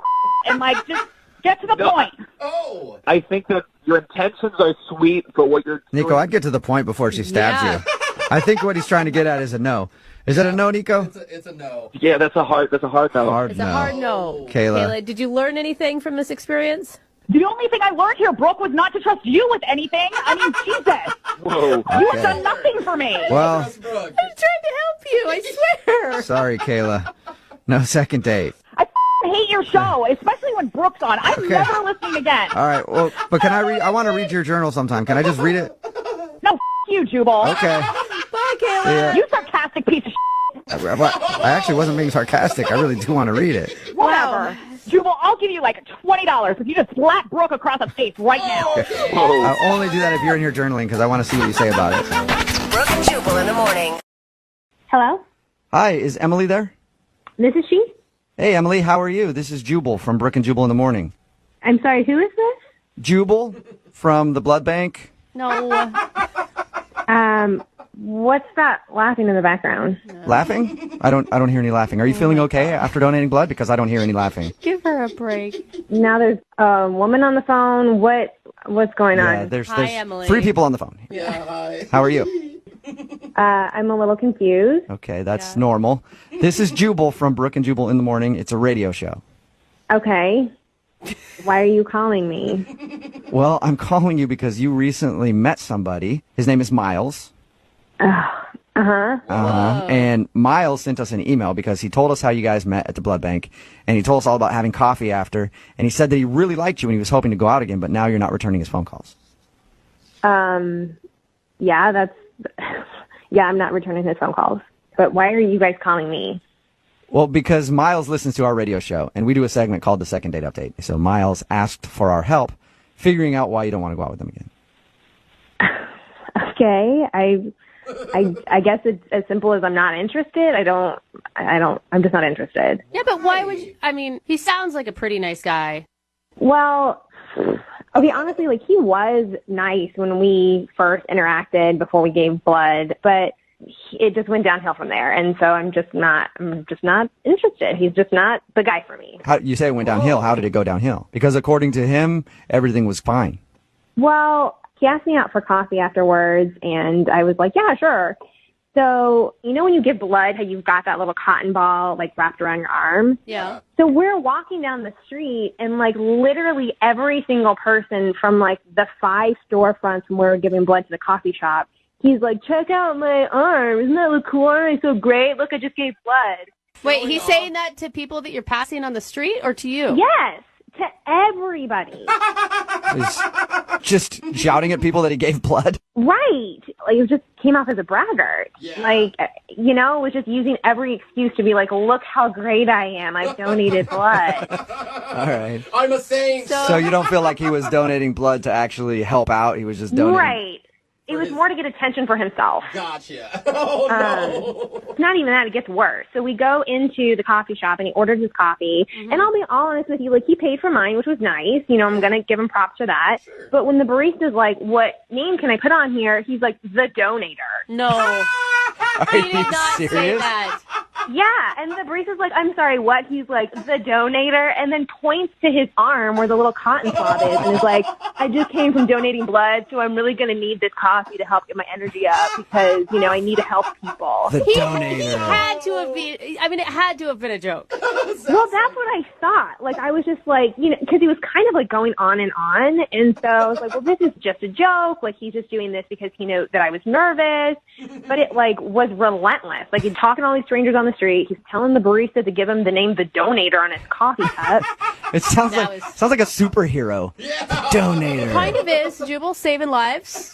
Maybe. Well, clearly he thinks he's a superhero. Yeah. And you know what? I wonder how we talk to the donator. I don't Is know. it like some sort of a syringe signal or something we put up in the air? I don't know. Well, that's why I'm avoiding talking to him because I just don't know how to talk to the donator. Okay, well, I can tell you how to talk to the donator, Emily, because he's actually on the other line listening and wants to talk to you. Are you serious? Hi, Emily. Hi. That's the donator. Hi, guys. Can I explain that? Yeah, I think everybody wants you to. I want to hear it. I'm doing good here. I'm helping out people. Like, I want to let people know that, you know, I'm doing a cool deed, you know? If I don't talk about it to everybody, how will they know to do it too? Huh? I mean, come on. Spread the Good word. question. So it's kind of like a PSA. Yeah, you know, like I'm a superhero, the donator. It's kind of a joke, but it's also like, you know, there's facts and jokes too, you know? So I just want to help people out. Okay. Miles, that is such a turnoff, and it. How's that a turnoff? Because you're putting people in a position of then then all of a sudden have to be like, wow, congratulations, way to go for being a good human being, instead of you What's just wrong with that? being. Because it's cocky and it's arrogant. Like, It's confidence. What's wrong with confidence? What's wrong with confidence of like doing a good confidence deed? and cocky. You know what? Do you remember you asking me? I will never forget this. This is so disgusting, you guys. Do you remember what you said? You asked me, where do you want your blood to go? You're like, well, I hope my blood goes to some f***ing sicko so he can turn his life around. What? Exactly. Do you say it's not psychotic? I don't get it. Like, to me, it sounded like he was probably wanting to like help some drug addict, and he thought that his blood would somehow morph this person into being sober. No. See, you don't get it. I meant a sicko. You know, like someone who's sick out there that needs blood. I don't know. There's all these types of diseases and all these sickos out there. They need like healthy blood. There's, like a good red-blooded American like me. A good red blood. oh God. Hey, I'm not trying to offend anybody, all right? I'm just trying to help people, all right? Okay. What's wrong with that? I don't get it. Because I'm trying to help people with my healthy blood. I just want to help out a sicko, okay? That's what I do. That's what I try to do. That's what I do. I help out sickos. But I feel like the choice of words is not the best, Miles.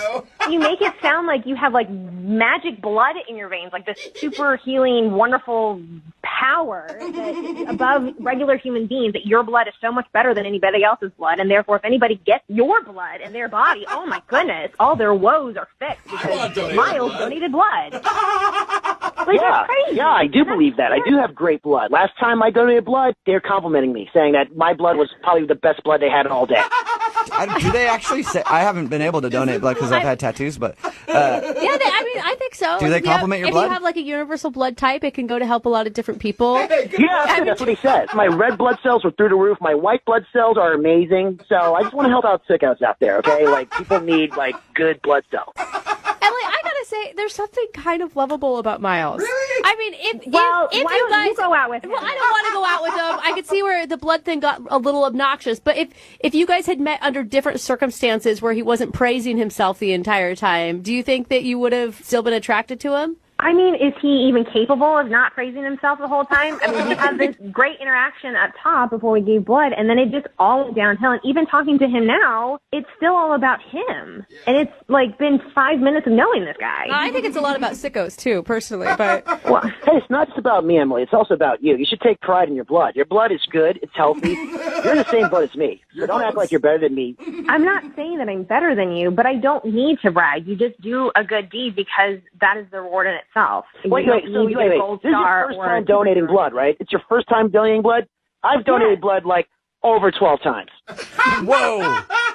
Miles, that's crazy, man. That's awesome. You know what, Miles? You are so right. Like, you are just phenomenal and amazing, and you only deserve the best blood to be in a woman that you're choosing to date. And I just don't have that because I've only donated one time. I'm not a 12-time donator. You're not worthy. So I'm just not, I don't think I'm the girl for you. I don't think I'm good enough for you. Well, Emily, let's get an official answer on that because I have to ask this question first. Emily, would you like to go out on a second date with Miles? We will pay for it. You know, I just think I'm not good enough for him. I think I'm going to have to pass. You know what? I get you're being sarcastic. I get you're just trying to look cool on the radio, but you can't tell me we didn't have a great connection while we're talking. No, we did not bond. We did not have good times. You had a good time fluffing your ego and talking about yourself and getting attention for donating blood. It was not good, comfortable for me at all. I was nervous. And you made things weird. You made things weird. I'm weird.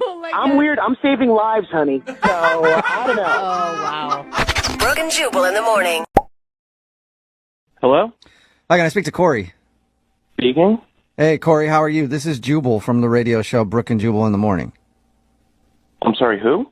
Jubal from Brooke and Jubal in the Morning. It's a radio show. Okay. How are you today? I'm doing all right. I'm sorry, you said this is a radio show? Yep, and I'm calling you today because one of our listeners sent us an email about you. Okay, is this a prank phone call? No, it's not. We do a segment on our show called The Second Date. It's where if you go out on a date with somebody and end up not calling them back after, they can email us to get you on the phone and find out what happened. So we got an email from a girl named Samantha who you went out with a little while ago.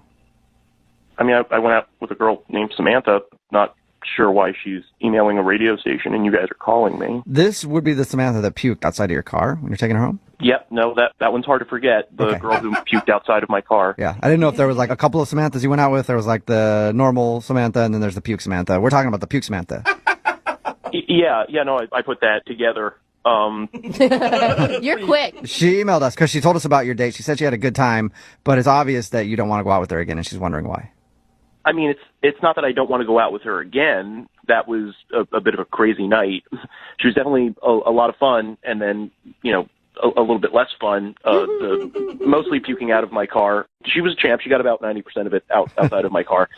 But no, that wasn't why I hadn't been getting back to her. I knew it. I do like her. We did ultimately have fun, and she was pretty cool and everything. It's well, just... if you don't like her, then why not give her another shot to do something else in your car? Well, generally not opposed. It's just that I screwed up and now just isn't a good time for another relationship. And you screwed up. Wait a minute. Were you cheating? Was she like a side piece and she didn't know it? No. I'm not married. I'm not in a relationship. She wasn't my number two. So you're single then? Yeah, just most all of my time is taken up right now, and I really shouldn't be starting another full-time thing right now. Wait, so you're not in a relationship, but all your time is taken up? Yeah, I just timed this wrong because it's fantasy football season. What? Okay. What does that have to do with... I don't get what that would have to do with timing. Well, I'm like a semi-pro fantasy football player. I'm a member of 6 different leagues. It's all very high-stakes money stuff. Is that a thing? You could call yourself a semi-pro Yeah, fantasy I didn't even know football that they were player? like professional fantasy players. But like fantasy is in the name because it's not real, man. Well, I mean, it's real. It's a game. I play it, but I also make a significant amount of money doing it. Whoa. Like how much are we talking? Like this sets you up for a month, a year? I made $500 profit last year, not counting league fees, and that was a pretty sizable take for me. Corey, I gotta interrupt. You're blowing me off for fantasy football? For $500? Hello. Hi, may I speak to Vicky, please? This is she. Who's speaking? This is Jubal from Brooke and Jubal in the Morning. How are you? I'm sorry, who is it? Jubal from Brooke and Jubal in the Morning. Does that mean anything to you? Like the radio? Yeah, kind of like it. Or exactly like it. Yeah. Okay. Have you heard of our show before? Yeah. All right. Cool. I'm really confused right now. Well, let me help you out. We recently got an email from one of our listeners, and it was about you. Whoa. That's okay. You, probably the appropriate response. You went out on a date with a dude named Patrick a little while ago. Oh, gosh. Come on, Patrick the plant guy. I know, Pap. Okay, well, Patrick emailed us because he said he really enjoyed your date, but now you're not calling him no. back. So he thought maybe we could get you on the phone and find out what went wrong.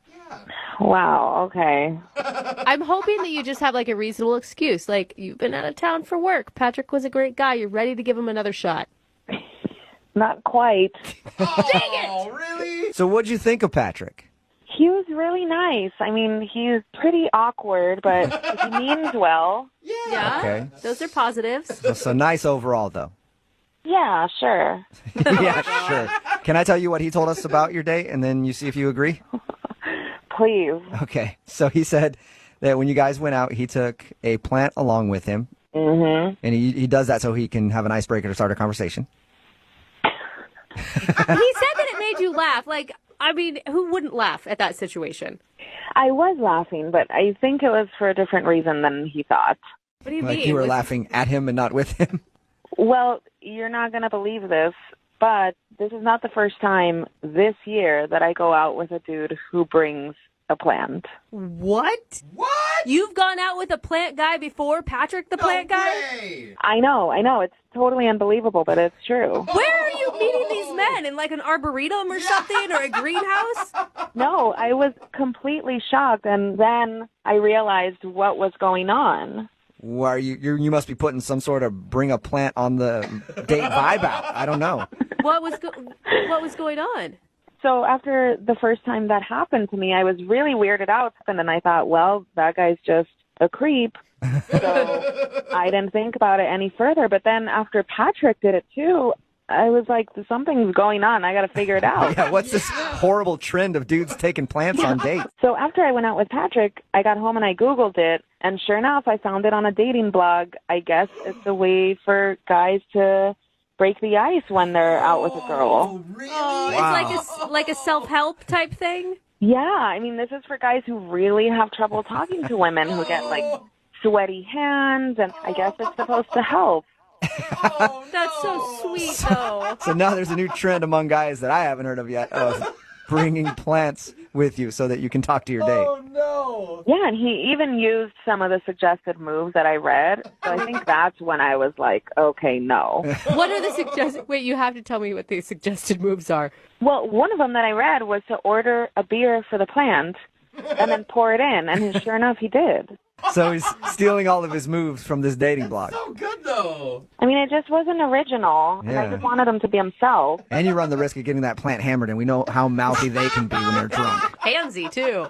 Overall, it was just kind of disappointing because I want to get to know someone for who they are and not someone who's just putting on an act. Yeah, but you Right. gotta give him some credit. It wasn't like an act to get you in bed. It was an act to break his own weird anxiety stuff. I mean, how do you know that he didn't want to get me in bed with the plant? Well, I Or mean, was it an eggplant that he took with him? Because if it was, dude, that means business. that would have been amazing. I just thought it was really weird. Yeah, it is really weird. It's weird that you went out with two guys who It did is. this. Two plant guys. Lucky me. Yeah, and it's even weirder that one of those guys is actually on the phone listening and wants to talk to you. And that guy is Patrick. No, he's not. Yes, he is. Hey, Vicky. Oh, no, come on. So you figured me out, huh? I sure did. I mean, you know why I did it. Just anxiety gets to me, especially being on a date with someone as beautiful as yourself. Aww. Aw. That's nice. Come on. That's really nice, but I just wish you could have been more genuine instead of following instructions from a blog. Well, as a matter of fact, the blog did say to use a different type of plant, and I just went with the one that I felt comfortable with. Oh, look at that. The comfortable plant. Yeah, so he put his own spin on it, Vicky. I mean, it's not the type of plant, it's just the plant. See what's going on here? We're still talking about the plant, Vicky, just like the date. Oh, you are smooth, Patrick. Right, and that was the problem, that I wanted to get to know you, not the plant. Right, and getting to know me takes a while. I'm, a complex person. Oh my God. You guys are laughing, but I'm a complex person, and I do enjoy plants. I have plenty of plants around my house, and you know what? It eases my anxiety, it eases my tensions, and provides fresh air for my home. There you go. See, look at that. Hey, Vicky, Patrick is a complex person. Would you like to go out with him again for a second date and get to explore all of his complexities? We will pay for it. We'll pay for a second date. I feel like you should really give him a second chance. Like, he understands that you were uncomfortable with the plant. You want to see who he is. I don't know. I just feel like if Patrick could talk to me about him or I instead of the plant, then maybe that would be... Well, Vicky, I'm going to jump in here because, look, I hear you and you want to converse. So something you didn't learn about me on the date is that I'm actually a pro yo-yoer. Wow. Dude, that is like, it's almost like a celebrity. Is that for real, Patrick? Yeah, I've been doing it for over 16 years now, and I've got tricks that I do myself that nobody else does. There you go, Vicky. That's something interesting. A pro yo-yoer. That's just not really a big turn on for me. What are you talking about? Walk the dog? Hello. Oh, walking the dog is old school. My tricks are so much better than that. Come on, Vicky. A pro yo-yoer who needs a plant in order to start a conversation. You're telling me that you're not turned on because I've got to take a shower. You know what they say about a man who can handle a yo-yo, Vicky? I don't, actually. I feel like if this, then what else? What other weird thing is going to pop up? Vicky, the one other thing that you need to know about me is that I really genuinely like you. 100% really do. I promise. It's not a lie. I don't think I can do it. Oh, man. Vicky, that was so heartfelt. Dude, give up, Patrick. It's not going to happen. You've tried your best. Okay. All right. Well, that was easy. Patrick, time to move on, I guess. And Vicky, thank you very much for your time. Thank you. At least you have a cool story to tell about your date. Patrick, next time, don't give up the fight so quick, man. Okay. All right. Work in progress. Oh, my, would you look at that? My shrubbery is getting long. And there are just leaves piled throughout this yard. Oh, Why, I wish I could get someone to come over here and blow those leaves out and maybe trim my shrubbery. Oh. Did somebody call a landscaper? Sorry if my leaf blower was a little too loud there, ma'am. Oh, my, well, you did startle me with it. But might you be able to work on my weeds, too? Yes, I can, ma'am. Oops, looks like I trimmed a little too close and I just weed whacked your pants off. Oh, dear, it looks like you did. How are we going to handle this situation? I got an idea. I got an idea, too. Is that another weed whacker, or was that them making out at the end? I think that was them making out. I'm not sure, Okay. but that is play-by-play of Olivia's first date. She's on the phone for a second date, and she wants to call a dude named Austin. Austin is a landscaper. He showed up to work on her yard, and she had very lustful eyes Oh, man. and invited him in for soda, and then they hooked up. They also made plans to go out later that night to a bar, and she showed up to the bar. He was there with his friends, but at a certain point, he just disappeared, and she hasn't heard a word from him. So we're about to get him on the phone and find out what happened. You ready to go, Olivia? I'm ready. Oh, God. my. Yeah, after that reenactment, she's got to be ready. It's like you lived it all over again, didn't Yeah. you, Olivia? Yeah. A little bit. What's the worst possible scenario right now? They didn't like me, you know, that he just was like, just changed his mind. Yeah, maybe he thought it was cool when you guys hooked up, and then he had to hang out with you at the bar, and maybe he just didn't click with you. Yeah, but that's so low to just leave. I hate that. All right, well, let's find out. I'm going to call him right now and see if we can get your answer. Here we go. Hello? Hi, may I speak to Austin, please? Yeah, speaking. Austin, how are you, man? This is Jubal from Brooke and Jubal in the Morning, the radio show. Brooke and what? Brooke and Jubal in the Morning. It's a morning radio show. Okay, I kind of don't listen to the radio, so I've never heard of you guys. Sorry. But... No, it's all good, man. I'm calling you today, though, because we actually got an email into our show about you. What? Yeah. It's a segment we do on our show. It's called The Second Date. That's where if you go out on a date with somebody and then end up blowing them off, they can email us, and we'll get that person on the phone and hopefully find out why they're not calling them back. And you recently met a woman named Olivia. Oh. Yeah? Yes. Yeah? Okay, wait a minute. She emailed you about me and her? Yeah. Yeah. She told us about how you came over to work on her house because you do landscaping, right? Yeah, but apparently you do more than that. Yeah, we Full heard, service. We heard you are hot. Yeah. look, but like, why would she call the radio show? I don't know, because she wants to see you again. Yeah. She said she really enjoyed your initial experience with her when you came over to work on her house, and then she said she liked hanging out with you at the bar, but you just disappeared, and she hasn't heard from you. I mean, yeah, but I just don't get why she would want to make this business public. I don't think that she's ashamed by any of it. Okay, no. That's not what I mean. What do you mean? I mean, I just don't know why she would want that out there. But all right. Sounds like it was fun.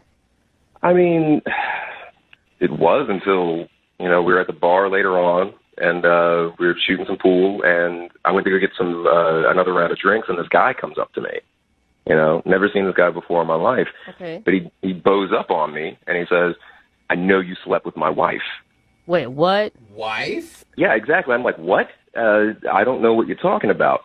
This guy says that he followed her to the bar from the house, saw her hanging out with me, knew that something had happened. Whoa. And, like, I was, like, I was questioning it.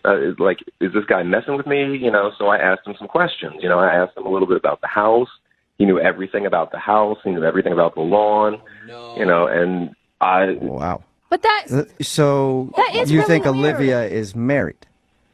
Yeah. So why would she call us? I now have the same questions that you do. Yeah, why would she want this out there? What the? And that's what I'm saying. I have no idea why she would want this out in public unless she, I don't know. But there's got to be more to the story because she would have seen, I mean, if she is in fact married, I don't know for sure that I even believe that yet. If she is married, she would have seen her husband at the bar talking to you.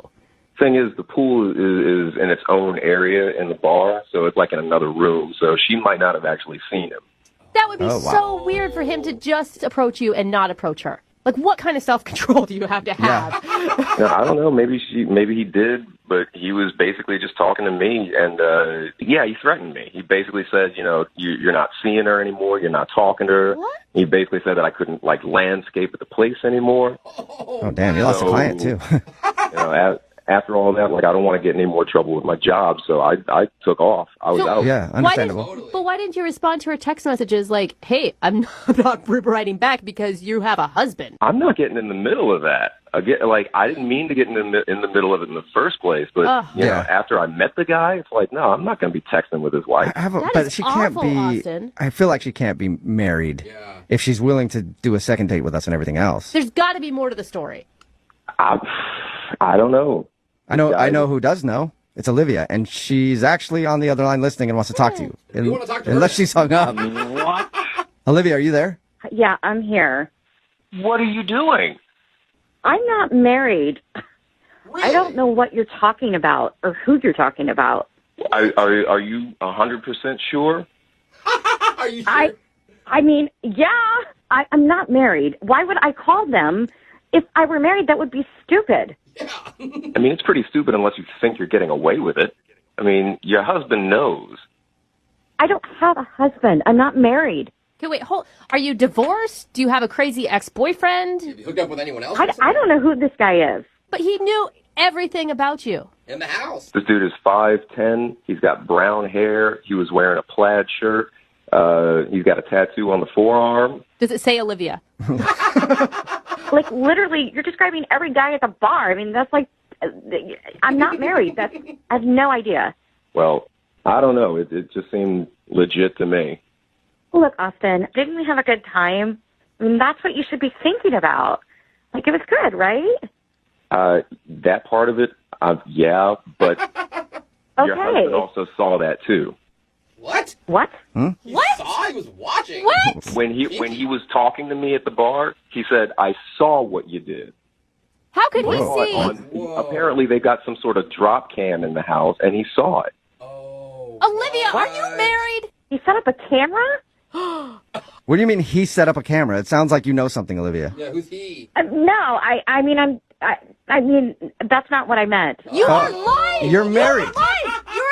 No. You are cheating on your husband. I just meant, who's going to set up a camera in general? I mean, he set up a camera? Who does that? That's what I meant. Okay, it sounds, Olivia, like you just slipped. That's what it sounds like. And how dare you put Austin in that position. And us. It's not what you think. It's complicated. Oh, is it? Okay, so now things are starting to come out a little bit because you misspoke there. You cheater. Olivia.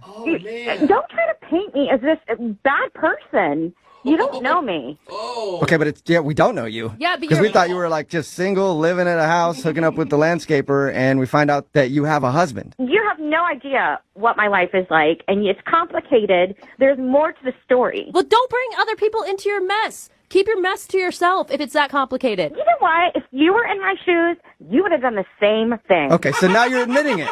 You have a husband. No. Get a divorce. You just said you would have done the same thing, which means that you cheated on your husband with Austin. No, that I slept with a hot guy is what I'm saying. While married. Yeah. I'm not playing your stupid games anymore. This is over. Oh, my God.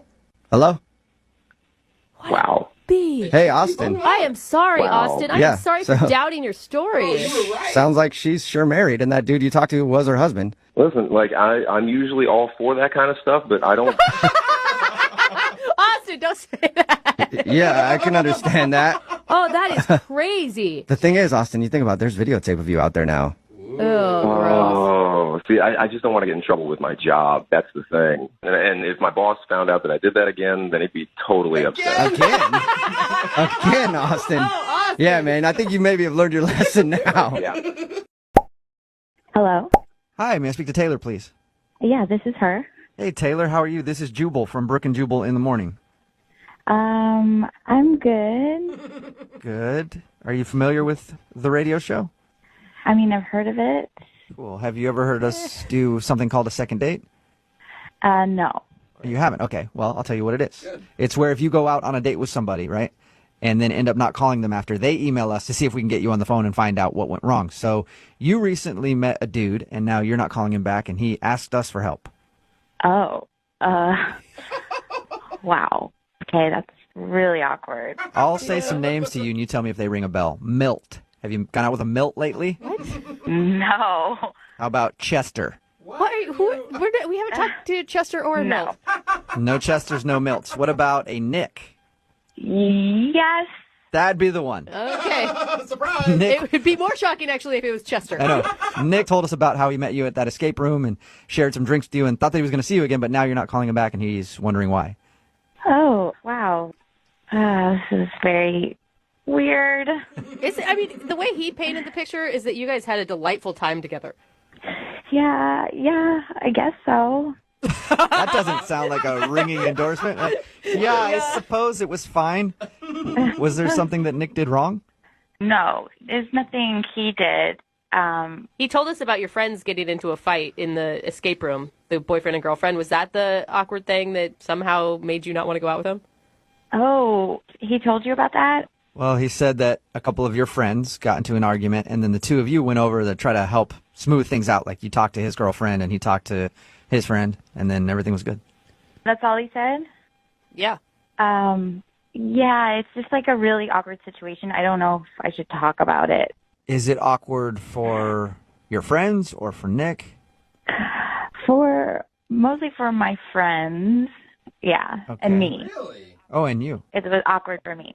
So awkward for everybody, and you know what? Our show specializes in awkward, so I think that you should tell us. I don't know.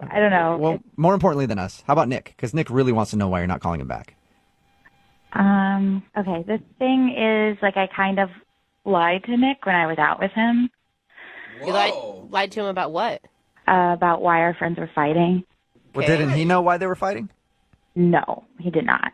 So why were they fighting? Like, for real, not the lie part.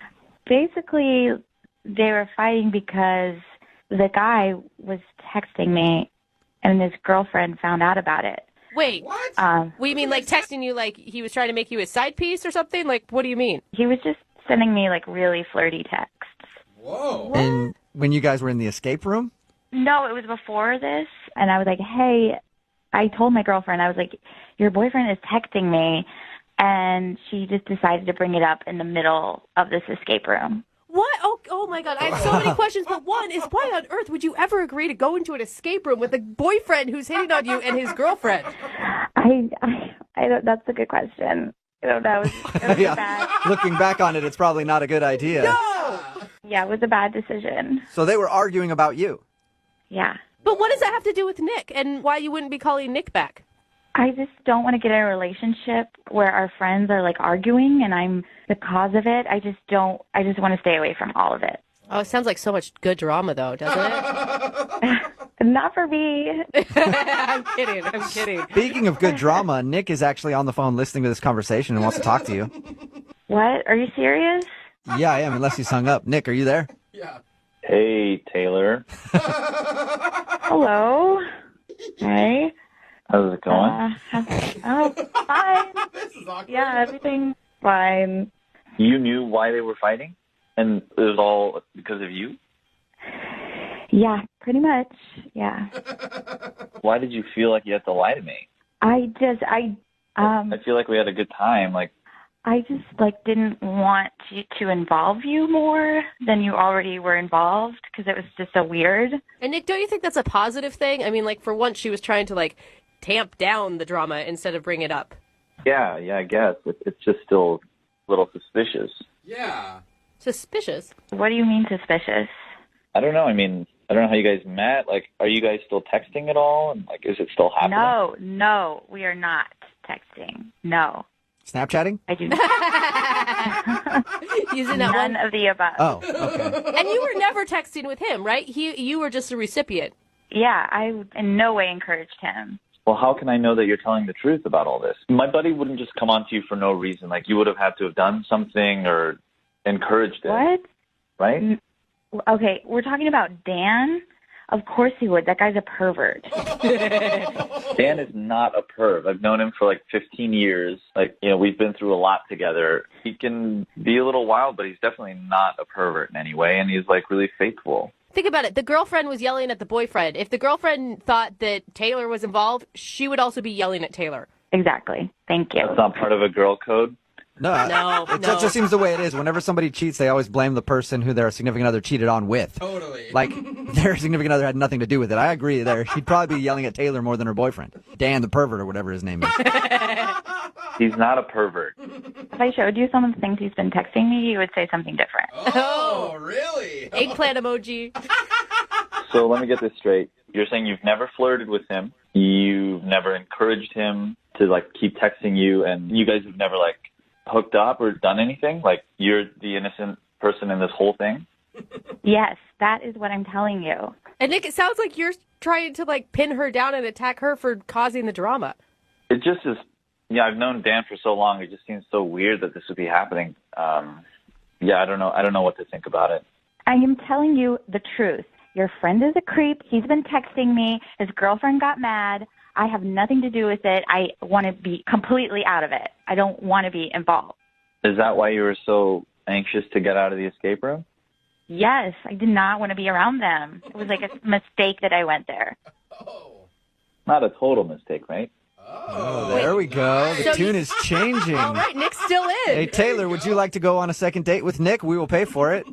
I'm going to have to say no because the situation is just too weird right now, and I need to wait till everything blows over. I don't know what this has to do with you and I. Their problems are their problems, and I think you and I should focus on us and see, what we could be. Because we did have a good time. You can't deny that. I mean, we had a good time. I just can't. It's just too weird right now. Taylor, I know there's all this drama going on between our friends, but I think there's something here, and that should be enough for us to go out again. Yeah. I think that means no. It's just too weird. I just think there could be something here. I mean, really, it sounds like everything just boils down to this other couple fighting. Don't you think that will blow over eventually, and then you guys could go out? I just still have to say no. No for now, right? Yes, no for now. Okay. So there's a chance at some point. So maybe one day. All right. Oh, yay! Maybe one I've never day. been so happy at the end of a second date. Hello? Hi, is this Madeline? Yes? Hey, Madeline, how are you? This is Jubal from the radio show Brooke and Jubal in the Morning. Okay. Okay. How you doing? I'm okay. What's this about? Oh, that's a good question. Yeah. I'm calling you today because we got an email into our show about you. What? Why? Another good question. You're full of good questions, Madeline. Because we do a segment on our show, it's called The Second Date. That's where if you go out on a date with somebody and then end up not calling them back after, they can email us to get you on the phone and ask what happened. And we got an email about you from a dude named Nathan. What? Nathan? Yes. Do you remember going out with a guy named Nathan? Oh. Yeah. Okay. Well, Nathan emailed us because he said he had a really fun time with you, and he thinks that your excuse to leave late on a Friday night that the maintenance guy needed to be let into your building was just a really horrible excuse to get out of the date. And we all agree with him, by the way. Yeah. That sounds like the biggest excuse ever. I don't remember what excuse I used. I already blocked him. I don't understand why you're calling me. You've even blocked him? What? Yeah. Why? He said that you guys went back to his apartment. Was there something creepy in there? It just freaked me out. It was just really weird. Can you tell us what was weird? I just got this really bad vibe when I walked in. The place was just super clean. Like, it was just weird. I got a really bad vibe and creepy feeling. Was there like something specific? Because super clean and he sounds like a nice guy who didn't want to push you to do anything you weren't ready for on a first date. After an art class. Yeah. I just got this eerie feeling when I walked in. It was like serial killer clean, like sterile clean, like everything wiped out, not a speck of dust. It was just so strange. No guy's apartment's that clean. It's just, So you're saying his place was too clean and it creeped you out? yeah. That's it? He had a clean place and that's why... No, you got to understand, though, it wasn't just clean. Like, it was like a team of people came and wiped this place clean of fingerprints. It was just weird. And you know, when you just get that feeling inside, it's like something bad happened here. What? I need to go. It made you think what? You think he's a serial killer or something? No, I don't know, but I'm just saying it was way too clean and... Something's wrong with that. Maybe he's just, one of those OCD types that really like a clean house. Or maybe he read the decluttering book that everybody reads. And it's not that clean unless you just moved in and took the plastic off of everything. There was nothing out of place. It's like a museum. I think he All sounds right. dreamy. Can he move into my house and improve some things that I've got going on? Go for it. That's on you. Be my guest. I don't want to be anywhere near him. What about on the phone with him? No, I don't even want to talk to him. Oh, that's a shame. Because he's actually on the other line listening right now and wants to talk to you. You're kidding. No, I'm not. Unless he hung up. Nathan, are you still there? I'm here. Oh, my God. Oh, my God. Hi, Madeline. Hi, Nathan. I guess you heard all that. Yeah. I don't see a problem with my apartment being so clean. It might not be a problem. It's unusual, and I'm just not used to that, and so, yeah. Madeline, you're being really nonchalant when you were basically just accusing the guy of scrubbing his house because there was maybe dead bodies earlier in the evening. She didn't know he was on the phone. Wait, but that's what it sounded like. Like you're getting rid of all fingerprints. Nathan, have you killed anyone in your apartment? I have not. I'm sorry. I just got a weird vibe when I came in, and Madeline, why would you want to be dirty? Why would you want that? What? I don't. I'm just saying your place is, like, so clean. It's just freaky. I mean, I have had people comment on how clean it is, but I don't like dirty things. Dirty things really upset me. Okay, so now I'm starting to get a little bit on Madeline's side now, Nathan. That was kind of creepy. See? I'm not crazy. I don't Nathan, think he meant it like that, you guys. Did you mean it in the way that it sounded? Because it sounded super creepy the way you said that, Yeah, Nathan. he said upsets you instead of a noise. No, I didn't mean to be creepy. You guys, give this guy, Madeline, I feel like you're missing out on possibly a really good guy because you're making a lot of implications on just a clean house. I can clean my own house. Seriously. Why? I mean, would you rather have a dirty boy? Because I've known dirty boys, and I refuse to be a dirty boy. Are you just messing with us now, Nathan? Nathan, are you like doing this on purpose? Doing what? Nothing. Nothing. Yeah, never mind. I mean, I've told you, if dirt is bad, it's the enemy. And if I see dirt, I will get rid of it. I like a clean apartment. Get rid of it. See, guys, what happens if I come in and my shoes are a little dirty or something like that? Like if we did. There will be no dirty shoes in my apartment. Whoa. Okay. Because I would ask you to take them off. I just don't like dirty things. Okay. But Nathan, what happens if we're eating and I drop something or spill something or make a mess? Then what? Then we'll clean it up right away.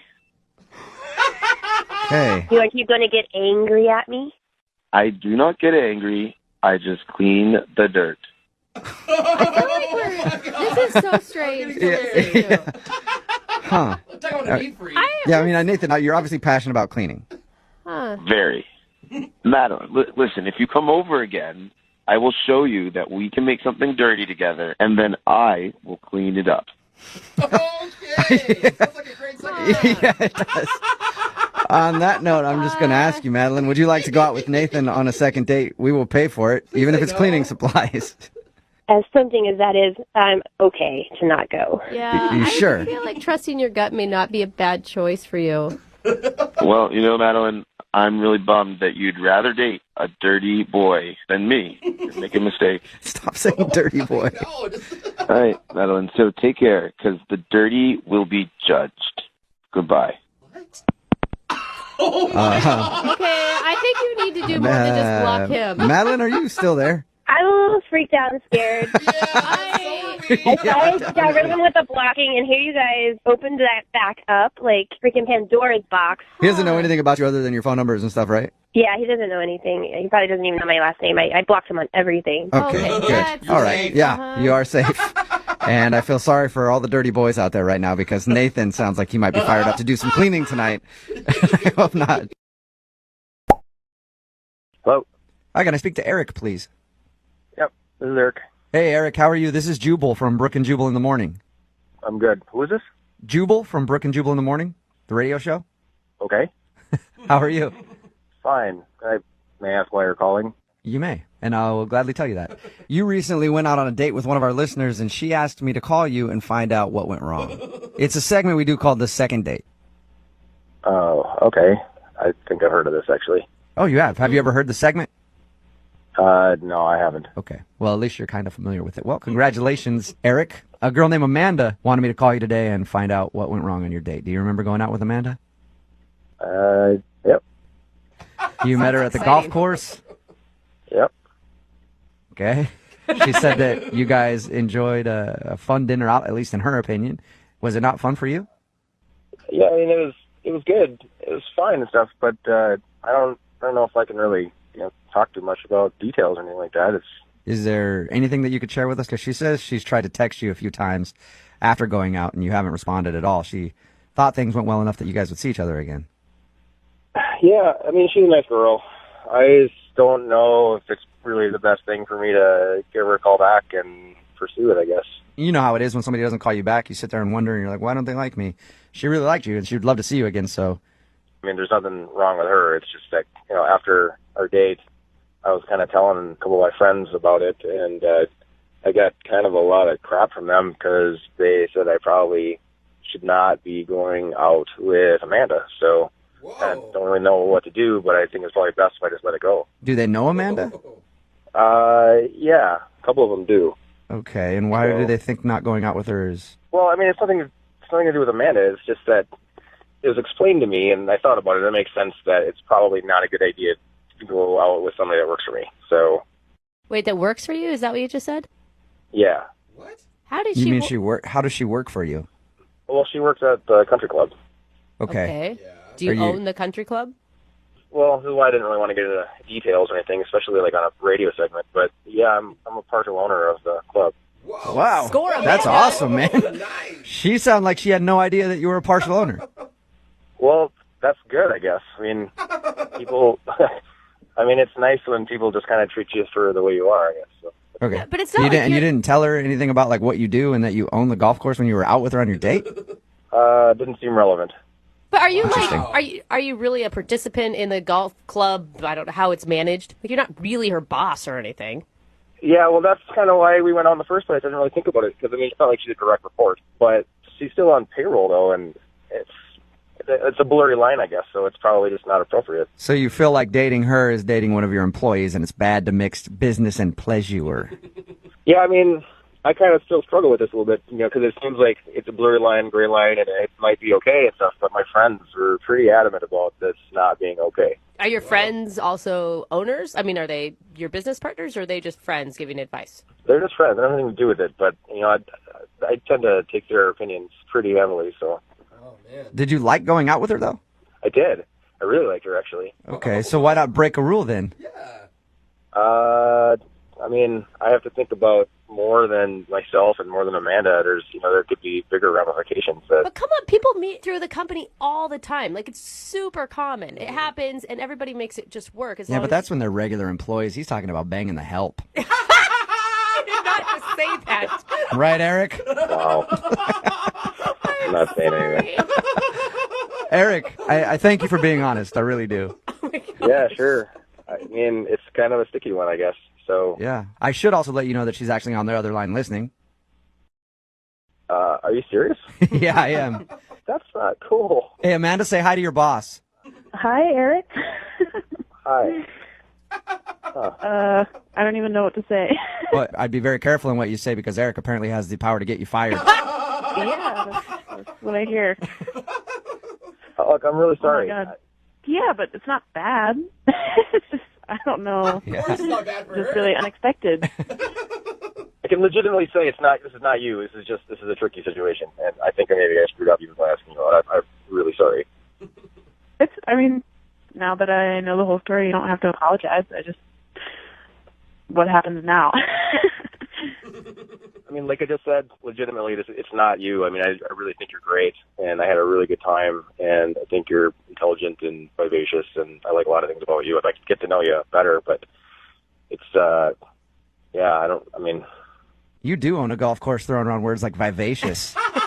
That's a power word. Oh, Eric, how often do women and chances like this come around, though? I mean, I don't know. It's tough. I mean, I'm not going to say like I enjoyed the fact that you didn't know like what I do for a living, but I like the fact that you were just engaged with me. You weren't really. It wasn't about what I do and stuff. So yeah. I appreciated that. I like that. Well, thank you for that compliment. I mean, I really had no idea, and I don't know. It's just rare to have someone as down to earth as you come into the club, which sounds so weird. I think you should correct yourself, Amanda. Someone as down to earth as him come into his own golf course. So weird. But yeah, See, this is exactly what happened. This is what happened. Yeah, but seriously, I mean, you came in and I really liked you, and I like had so much fun just like laughing with you the whole time that we went out, and it's just really rare for me to meet someone like you, and I just wish that it could work out somehow, but I don't know. I guess that's up to you. Well, I mean, I take my friends' opinions pretty seriously, and it's not necessarily mine. I'm kind of on the fence. I mean, let me talk to the HR director at least and see what potential problems there could be. that is such Eric, a business transaction. how about this, Eric? Do what you want. Eric, what if she quits live on the air right now and resigns her position at your golf course? Would you date her? Yeah, I would, but I don't know if that sets a good precedent. Am I involved in this decision? No, Amanda, not right now. I'm making decisions for you. Eric, I would love to ask if you'll go on a second date with Amanda. Not that you need me to, but we will pay for the second date. What's the worst that could happen? There could be a lot of bad things that could happen. I mean, I have to check it out first. I have to make sure it's okay. Okay, so you'll go have a meeting with your HR person and see if it's cool if you date the bartender at your golf course. We might have a bylaw against it. I don't even know. Okay, well, so if you do all of your due diligence and find out if you can date her, will you go on a second date with her? Yes, as long as she leaves her allergen princess hat at home. I'm just kidding. Hey, I'm totally kidding. I can't help that. So, congratulations, Amanda. You sort of have a second date. If HR approves. Yeah. If the company signs off on it. Eric, I'm excited and would love to go on a second date with you if it's professionally approved. Sounds so weird. Excellent. Stand by. I'll find out. All right. I'm sorry I didn't tell you. I didn't really know how to say it, I guess. Eric, make sure if you do ask her out again, you get that request notarized and copied in triplicate so that you can have it in your permanent file. even if like it's a green light, you'll probably still have to sign something here. Before we even go out. That's awesome.